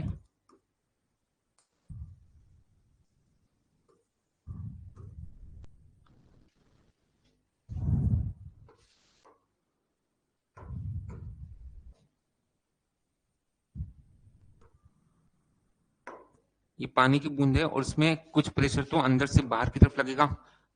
ठीक है, इसको इनसाइड प्रेशर बोलेंगे, और कुछ प्रेशर बाहर से अंदर की तरफ लगेगा, इसको आउटसाइड प्रेशर बोलेंगे। ठीक है, तो ये इनसाइड प्रेशर है, पी इनसाइड ये है, और ये पी आउटसाइड है। ठीक है, ये ऊपर से सरफेस है तो ये कॉन्वेक्स सरफेस है, ये उत्तल सतह होती है, कॉन्वेक्स बोलते हैं इंग्लिश में, और अंदर से बाहर की तरफ देखे तो ये अवतल सतह होती है, कॉनकेव सरफेस ही होती है। तो हमेशा कॉनकेव सरफेस पर जो प्रेशर है वो हमेशा कॉन्वेक्स सरफेस की तुलना में ज्यादा होता है। ठीक है, तो इसी लॉजिक से जो इनसाइड प्रेशर होगा वो हमेशा आउटसाइड प्रेशर से ज्यादा होगा। ओके, मैं लिख देता हूं नोट में ही, उत्तल सतह, कॉन्वेक्स सरफेस पर दाब, दाब अवतल सतह, अवतल सतह, इंग्लिश में अवतल सतह को बोलते हैं कॉनकेव सरफेस, कॉनकेव सरफेस की तुलना में अधिक होता है।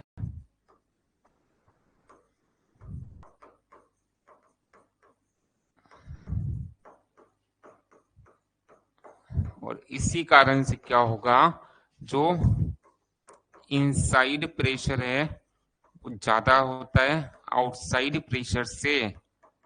इनसाइड प्रेशर जो है वो आउटसाइड प्रेशर से ज्यादा होता है।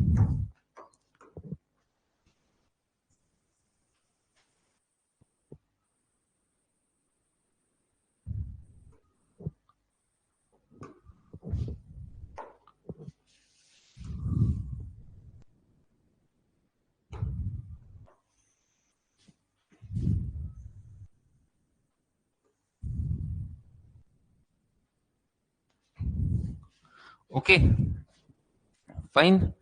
तो ये पहला एप्लीकेशन था। ठीक है, पृष्ठ तनाव के एप्लीकेशंस पढ़ रहे थे हम। और पहला एप्लीकेशन क्या था? हवा में स्थित पानी की बूंद या पानी में स्थित हवा के बुलबुले के अंदर हम दाब ज्ञात करना यूजिंग सरफेस टेंशन। ये तो पहला एप्लीकेशन था। दूसरा अनुप्रयोग अगर हम देखें तो सेकंड हम हेडिंग लिखेंगे साबुन के बुलबुले, सोप बबल बोलेंगे इंग्लिश में। साबुन के बुलबुले में दाब ज्ञात करना, दाब ज्ञात करना।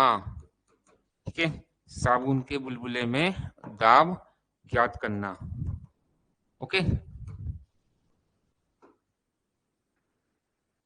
साबुन के बुलबुले में दाब ज्ञात करना। ओके, तो साबुन का बुलबुला एक बार बना देते अपन। ठीक है, साबुन का बुलबुला एक बार बना देते हैं।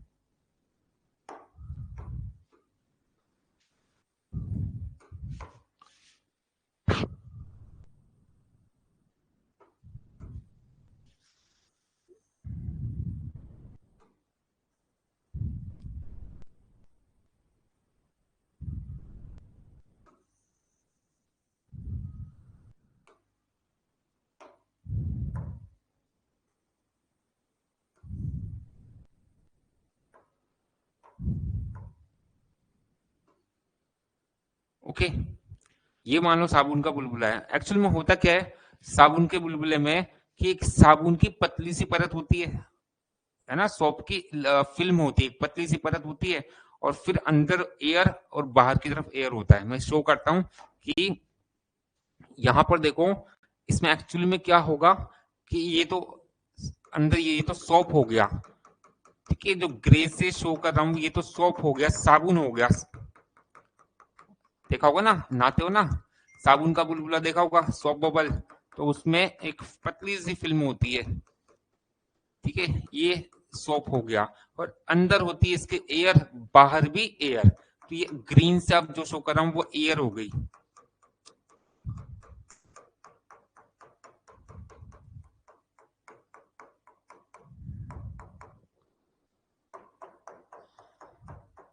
ओके, ये एयर के पार्टिकल्स हो गए, ये एयर के पार्टिकल्स हो गए।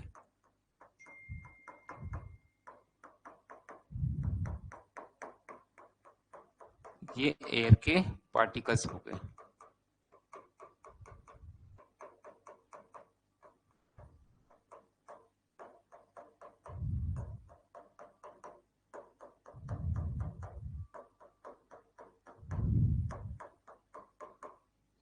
ओके,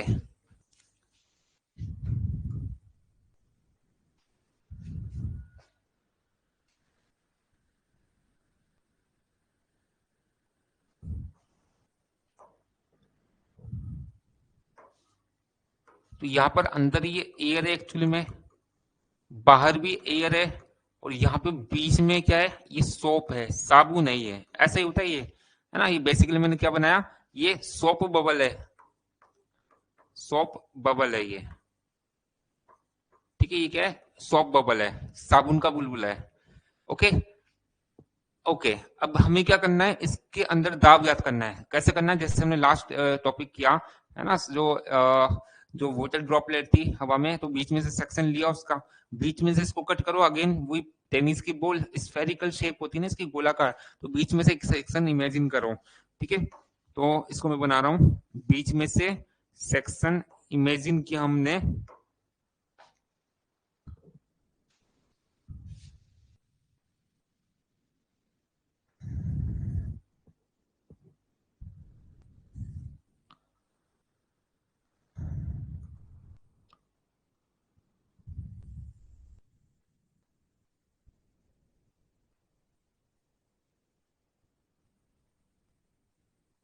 ऐसा कुछ बन गया। ठीक है, इसको बीच में से कट किया तो अब क्या होगा, ये तो अपना ये साबुन हो गया ये तो। ठीक है, ये तो साबुन हो गया और इसके अंदर क्या था, एयर थी। इसके अंदर ये एयर थी और बाहर भी क्या था, एयर थी। बाहर भी तो एयर ही है। ओके, बाहर भी तो एयर ही है।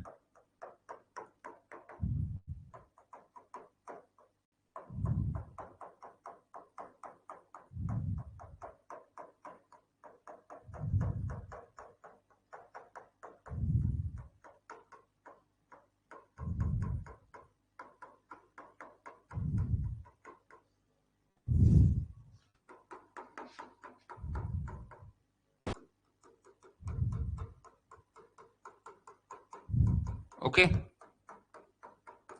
ये सेक्शन कट कर लिया। ओके, ये सेक्शन हमने कट कर लिया। कहाँ से, इसमें से। ठीक है, मैं उधर ही बना देता हूँ डायग्राम।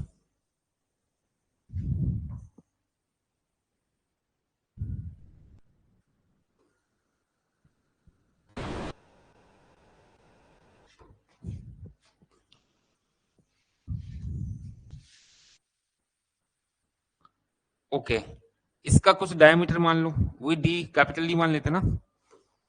इसका कुछ डायमीटर मान लेते हैं, वही कैपिटल डी है।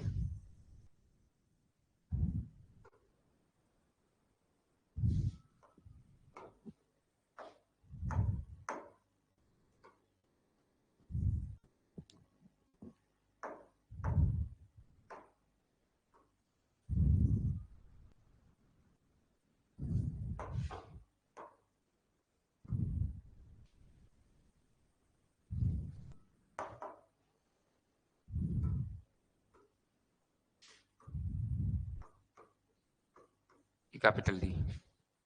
ठीक है, और यहाँ पे इंटरफेस कहाँ होगी, अब ध्यान से देखना। अगेन, इंटरफेस कहाँ पर होती है, जहाँ पर दो चीजें मिलती है। इस केस में क्या क्या चीजें, एक तो सोप हो गया, एक एयर हो गई। देखोगी सोप और एयर किस किस सरफेस पे मिल रहे हैं, वो इंटरफेसेस होगी। तो मैं हाईलाइट कर रहा हूँ। एक तो क्या होगा कि ये इंटरफेस हो जाएगी, ये इंटरफेस हो जाएगी। ठीक है, जो मैंने हाईलाइट किया, इसके इस साइड तो एयर है, अंदर सोप है ना, इसके जस्ट अंदर क्या है, सोप है। एक और इंटरफेस होगी इसमें, एक्चुअल में इस कंडीशन में सोप बबल के केस में दो इंटरफेस होगी। ये अंदर वाली जो लेयर मैंने हाईलाइट की ना, इसके आउटसाइड तो ये क्या है, यहाँ पर ये एयर जो हाईलाइट के अंदर वाली, इसके जस्ट बाहर तो क्या है, सोप के पार्टिकल्स है। ठीक है, सोप के मोलिक्यूल्स है और जस्ट अंदर क्या है, एयर है। समझ रहे हो, तो जहां भी दो चीजें मिल रही है ना, वहां पे इंटरफेस होगी, तो यहाँ पे एक्चुअल में दो इंटरफेस मिलेगी। ठीक है, दोनों की लंबाई कितनी होगी, अगेन टेनिस बॉल बीच में से कट किया वैसे इमेजिन कर रहे हैं। तो यहाँ पर एक्चुअल में क्या होगा कि लेंथ ऑफ इंटरफेस कितना होगा, अगर बाहर वाली सरफेस का देखे तो अगेन वो परिधि की लंबाई के बराबर 2 पाई आर या पाई इंटू डी, और अंदर वाली की भी देखे तो लगभग लगभग वो पाई डी के बराबर ही होगी। है ना, ये थिकनेस जो है दैट इज नेग्लिजिबल। है ना, बहुत पतली परत होती है, तो ये थिकनेस को नेग्लिजिबल कर रहे हैं। तो ये बाहर वाली जो लंबाई है ना परिधि की, और अंदर वाली परिधि की लंबाई जो है वो बराबर मानेंगे, क्योंकि ये थिकनेस नेग्लिजिबल है। तो यहाँ पे टोटल लेंथ ऑफ इंटरफेस कितना हो गया, पाई इंटू डी बाहर वाला, पाई इंटू डी अंदर वाला, तो 2 पाई डी यहाँ पे हो जाता है। ओके, सो अगेन वही कॉन्सेप्ट जो हमने पहले यूज किया था, surface tension force, surface tension force, surface tension force, इसको बराबर किया था ना हमने प्रेशर फोर्स के, प्रेशर फोर्स के। ठीक है, यहाँ पर यहाँ पर सरफेस टेंशन यहाँ पे इंटरफेस पे लगता है ना, सरफेस टेंशन का लगता है इंटरफेस पे लगता है। तो इंटरफेस पे सरफेस टेंशन हमने शो कर दिया, सरफेस टेंशन हमने शो कर दिया इंटरफेस पर।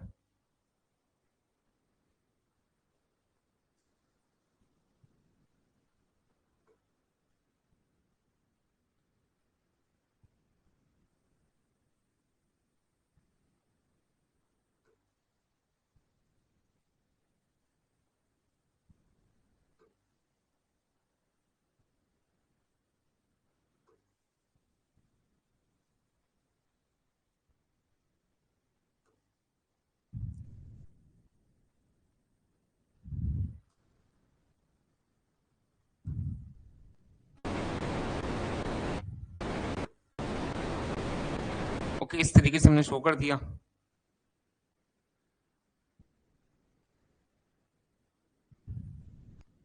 समझ लो, इंटरफेस पे पूरा शो कर सकते हो, ये सरफेस टेंशन है जो ग्रीन से शो किया, ये सिग्मा बोल सकते हैं। और कुछ प्रेशर भी अप्लाई होगा, जैसे हमने लास्ट केस में डिस्कस किया था, तो वो सेक्शन के नॉर्मल शो कर सकते हैं। तो एक लाइन से हम प्रेशर इंटेंसिटी पी को भी शो कर देंगे। नॉर्मल टू द सेक्शन ये एक्ट करेगा, okay, normal to the section ये एक्ट करेगा, इसको स्मॉल पी बोल दिया। तो सरफेस टेंशन फोर्स क्या होता था, सिग्मा इंटू एल के बराबर होता था। और ये प्रेशर फोर्स क्या होता था, pressure intensity into surface area, section का एरिया। तो यहाँ से surface tension into length of interface. और अभी डिस्कस क्या कि लेंथ ऑफ इंटरफेस क्या, 2 है ना, 2 इंटरफेस है, तो ये pi d plus pi d, ये 2 पाई डी बोल देंगे सीधा ही। It is equal to pressure into area. Area कौन सा, ये सेक्शन का एरिया, सेक्शन का एरिया कितना है, पाई बाई 4 डी स्क्वायर। ठीक है, पाई बाई 4 डी स्क्वायर, जैसा कि लास्ट केस में था ऐसा। सॉल्व कर लेंगे इससे, तो यहां से ही हो जाता है sigma into 2 pi D equal to P into pi by 4 into D square. तो एक डी से एक डी कैंसिल, पाई से पाई कैंसिल। तो यहां से सोल्व करोगे इसे, तो ये निकल कर आता है कितना, यहां से P चाहिए था मैं, P इक्वल टू कितना, 4 into 2 8 sigma upon D, 8 sigma upon D. या रेडियस की टर्म में कितना, diameter equal to twice of radius, तो ये कितना आ जाएगा, 4 sigma upon R, 4 sigma upon R. R radius हो जाती है, आर मतलब रेडियस और डी मतलब डायमीटर। पहले भी ये नोटेशन यूज किए थे, वहां पर मीनिंग हम शो कर चुके हैं। सेम नोटेशन यूज किया तो सेम मीनिंग होगा जो पहले लिखवा चुके हैं। ओके, तो सेकंड ये एप्लीकेशन हो जाता है इसका, सरफेस टेंशन का। तीसरा एक और एप्लीकेशन है, तीसरा एक और एप्लीकेशन है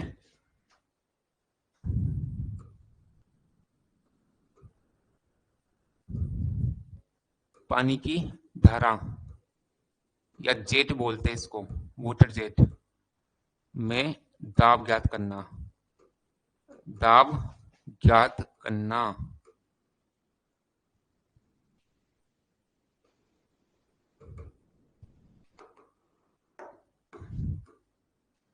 वाटर जेट में दाब ज्ञात करना। ओके, देखते हो ना, पाइप में से पानी निकलता है, वो पानी की जो धारा होती है उसी को वाटर जेट बोल रहे हैं हम। ओके, उसी को वाटर जेट बोल रहे हैं हम, है ना। ये कुछ पाइप टाइप का कुछ मान लो, और यहाँ पर यहाँ से ये क्या हो रहा है, पानी निकल रहा है। ठीक है, यहाँ से ये पानी की धारा निकल रही है ऐसे।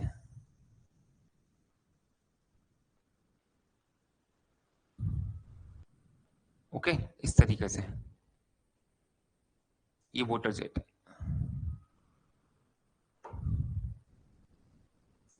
ये वाटर जेट है।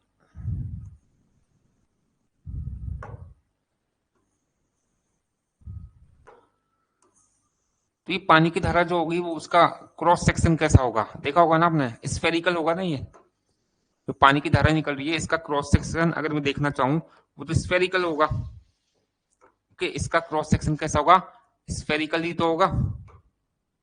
कैसा होगा, स्फेरिकल ही तो होगा इसका क्रॉस सेक्शन, ऐसे होता है ना। ठीक है, पानी का जो पाइप है उसमें से पानी फ्लो कर रहा है, तो उस पानी का जो जेट निकल रहा है ना, पानी की धारा जो निकल रही है, उसका क्रॉस सेक्शन कैसा होगा, सर्कुलर होगा, है ना। ठीक है, क्रॉस सेक्शन सर्कुलर होगा, है ना, स्फेरिकल नहीं सर्कुलर होगा। ओके ओके, तो अब मान लीजिए इसके अंदर प्रेशर ज्ञात करना है, तीसरा एप्लीकेशन ये है। ओके, तीसरा एप्लीकेशन ये है जो हमें पढ़ना है। ओके, इसमें से मान लो कि इस जेट की, ये वाटर जेट है, इसकी सपोज एल लंबाई को हम एनालाइज करना चाह रहे हैं, इसकी एल लंबाई को हम एनालाइज करना चाह रहे हैं, क्योंकि वाटर जेट की लंबाई तो कितनी भी हो सकती है, तो उसमें से कुछ लंबाई तो हम एनालाइज कर पाएंगे।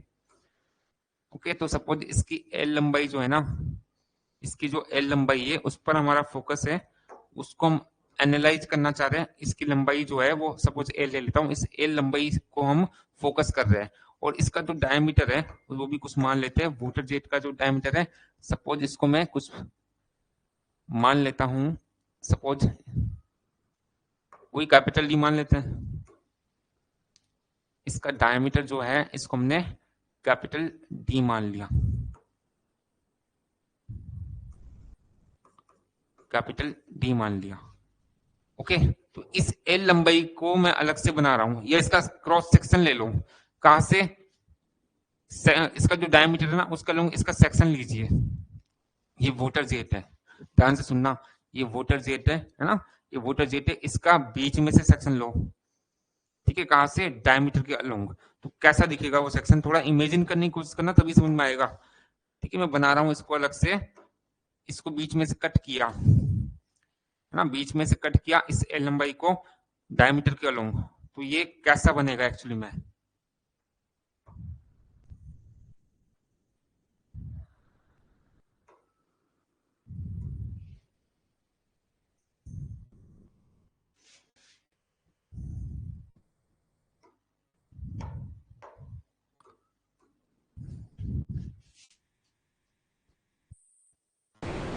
ऐसा ही कुछ होगा ना, ऐसा ही कुछ होगा, है ना। डायमीटर के अलोंग इसको कट कर दिया, और ये एल लंबाई थी, ये थोड़ा बड़ा करके बना दिया जिससे आपको प्रॉपर्ली डायग्राम विजिबल हो। ठीक है, ये मैंने थोड़ा सा प्रॉपर करके बना दिया।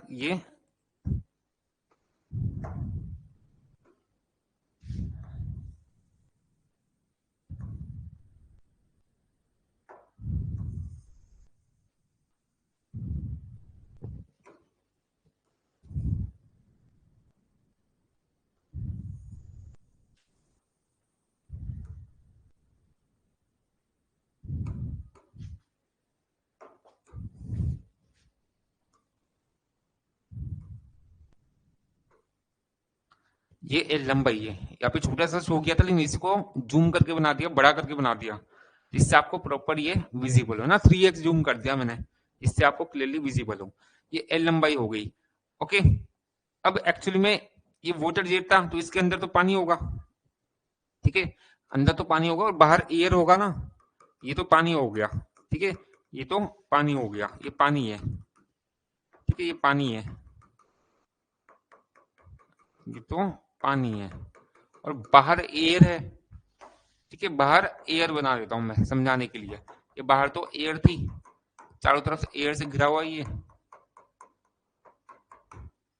ओके, ये बाहर एयर हो गई। तो यहां पर इंटरफेस कहाँ होगी? यहां पर इंटरफेस कहाँ होगी? कि इस साइड इंटरफेस होगी क्या? नहीं होगी, क्योंकि इसके इधर भी पानी है, इधर भी पानी है। बीच में से एल लंबाई ली, लेकिन इसके इधर पानी है, इसके इधर पानी है ना। ठीक है, एक्चुअली में ये जेट की लंबाई ज्यादा थी, लेकिन हमने कुछ ही लंबाई पर फोकस किया एनालिसिस के लिए। समझ रहा हूँ? ओके, कुछ ही लंबाई पे फोकस किया।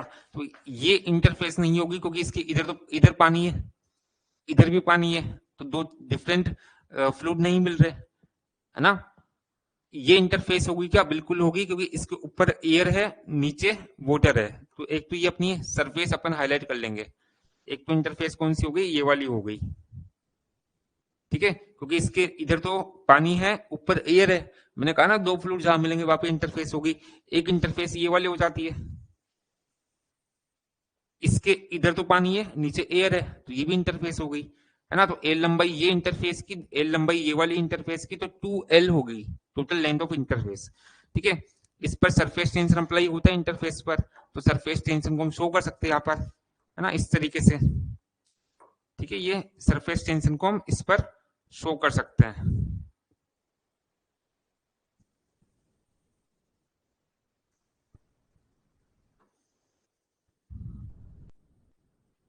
ओके, इस तरीके से।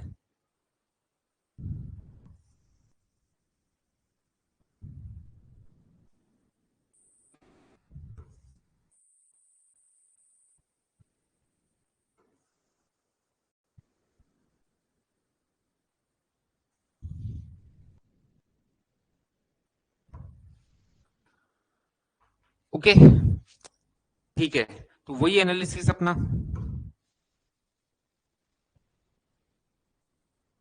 सरफेस टेंशन फोर्स, क्या लॉजिक था, वही लॉजिक यूज कर रहा हूं मैं। Surface tension force, surface tension force it is equal to क्या, pressure force, it is equal to क्या, प्रेशर फोर्स। और सरफेस टेंशन फोर्स कितना होता था, surface tension force sigma into total length of interface, it is equal to pressure intensity into area, surface area, sigma into total length of interface. तो यहाँ पे दो interface है, L लंबाई इसकी हो जाती है, एल लंबाई इसकी हो जाती है, तो 2 times L it is equal to P into A surface area होता है या सेक्शन का एरिया जिस पर प्रेशर इंटेंसिटी एक्ट कर रही है। दिख रहा है कि प्रेशर जो है नॉर्मल टू द सेक्शन लगता है, मतलब प्रेशर को शो करना चाहूं तो ये प्रेशर हो गया, ठीक है, स्मॉल पी से इसको हम डिनोट करते हैं। ओके, तो प्रेशर इंटू कौन सा एरिया, ये वाला जिस पे ये एक्ट कर रहा है, इसका एरिया कितना होगा, ये डायमीटर मतलब इस रेक्टेंगल का एरिया हो गया ना। ये प्रेशर किस सरफेस पे लग रहा है, ये प्रेशर जो है वो इस पूरी सरफेस पे लग रहा है, इस रेक्टेंगल पे लग रहा है, इस रेक्टेंगल पर ये प्रेशर लग रहा है, इस पूरे रेक्टेंगल पर ये प्रेशर लग रहा है। तो इस रेक्टेंगल का एरिया कितना, लंबाई गुना चौड़ाई, लंबाई तो उसकी एल हो गई और ये चौड़ाई कितनी, डायमीटर के बराबर, इसका डायमीटर कैपिटल डी माना था। ओके, चाहो तो मैं डायमीटर भी इस डायग्राम में शो कर देता हूं, इसका डायमीटर हमने माना था कितना, डी के बराबर, इसका डायमीटर माना था डी के बराबर, कैपिटल डी के बराबर। तो एरिया कौन सा हो गया, इस रेक्टेंगल का एरिया जिसपे जिसके नॉर्मल जिसका विलंबवत ये प्रेशर एक्ट कर रहा है। तो एरिया कितना, लंबाई गुना चौड़ाई, L into D, L into D. Okay, अब देखो क्या क्या कैंसिल हो रहा है, तो यहां से एल कैंसिल, सॉरी डी काट दिया मैंने, एल से एल कैंसिल, तो यहां से अल्टीमेटली पी निकालना था, कितना बच गया, 2 सिग्मा अपॉन डी, और रेडियस के टर्म में क्या, डायमीटर इक्वल टू कितना होता है, ट्वाइस ऑफ रेडियस, तो 2 से 2 कैंसिल होकर सिग्मा अपॉन आर बच जाएगा, ये सिग्मा अपॉन आर। तो अल्टीमेटली ये फॉर्मूला हमें मिल जाता है। ओके, तो ये सरफेस टेंशन के एप्लीकेशंस भी कंप्लीट है, इट मींस सरफेस टेंशन भी थियोरेटिकली तो कंप्लीट है, इसमें कुछ क्वेश्चंस हम नेक्स्ट क्लास में करेंगे। सो बेसिकली 3 एप्लीकेशंस की बात की हमने सरफेस टेंशन के। पहला एप्लीकेशन हमने बोला कि हवा में कोई पानी की बूंद उपस्थित है, उसके अंदर दाब ज्ञात करना, या फिर इसको हमने बोला कि पानी में कोई हवा का बुलबुला उपस्थित है, उसके अंदर दाब ज्ञात करना, वो कितना आया था, वो 4 सिग्मा अपॉन डी। दूसरा केस हमने लिया कि जो सोप बबल है, साबुन का बुलबुला अगर है, तो उसमें प्रेशर इंटेंसिटी ज्ञात करना, वो प्रेशर इंटेंसिटी कितना आई थी, 8 सिग्मा अपॉन डी, मतलब पहले के कंपैरिजन में डबल आई थी। और तीसरा और लास्ट केस वाटर जेट में प्रेशर ज्ञात करना, तो वो कितना निकल कर आता है, 2 सिग्मा अपॉन कैपिटल डी। तीनों रिलेशंस को आपको डायरेक्टली याद रखना है, ठीक है। ये रिलेशंस जो है ना, ये फॉर्मूला जो है वो आपको डायरेक्टली भी याद होनी चाहिए, क्योंकि कई बार एग्जाम में ऐसे पूछ लेता है कि वाटर जेट के अंदर प्रेशर कितना होता है, 4 ऑप्शन दे देगा, सीधा ये ऑप्शन में बोल देगा 2 सिग्मा अपॉन डी, सीधा आपको टिक करना होता है। या कई बार न्यूमेरिकल भी पूछ लेता है, तो ये फॉर्मूला जो है वो डायरेक्टली याद रखना है ना। ये फॉर्मूला जो है तीनों ही केस में डायरेक्टली याद होने चाहिए। पूरा सब कुछ मैंने कॉन्सेप्चुअली बताया आपको, जिससे याद रखना आसान हो जाता है। अल्टीमेटली रिजल्ट जो है ना वो आपको याद होनी चाहिए, न्यूमेरिकल्स भी पूछ सकते हैं, ठीक है। तो नेक्स्ट लेक्चर में हम पहले इसमें न्यूमेरिकल करेंगे, थ्योरेटिकली ये कंप्लीट हो चुका है सरफेस टेंशन, और फिर नेक्स्ट लेक्चर में हम कैपिलरिटी पढ़ेंगे। इस सेशन में इतना ही, मिलेंगे नेक्स्ट सेशन में। Thank you so much.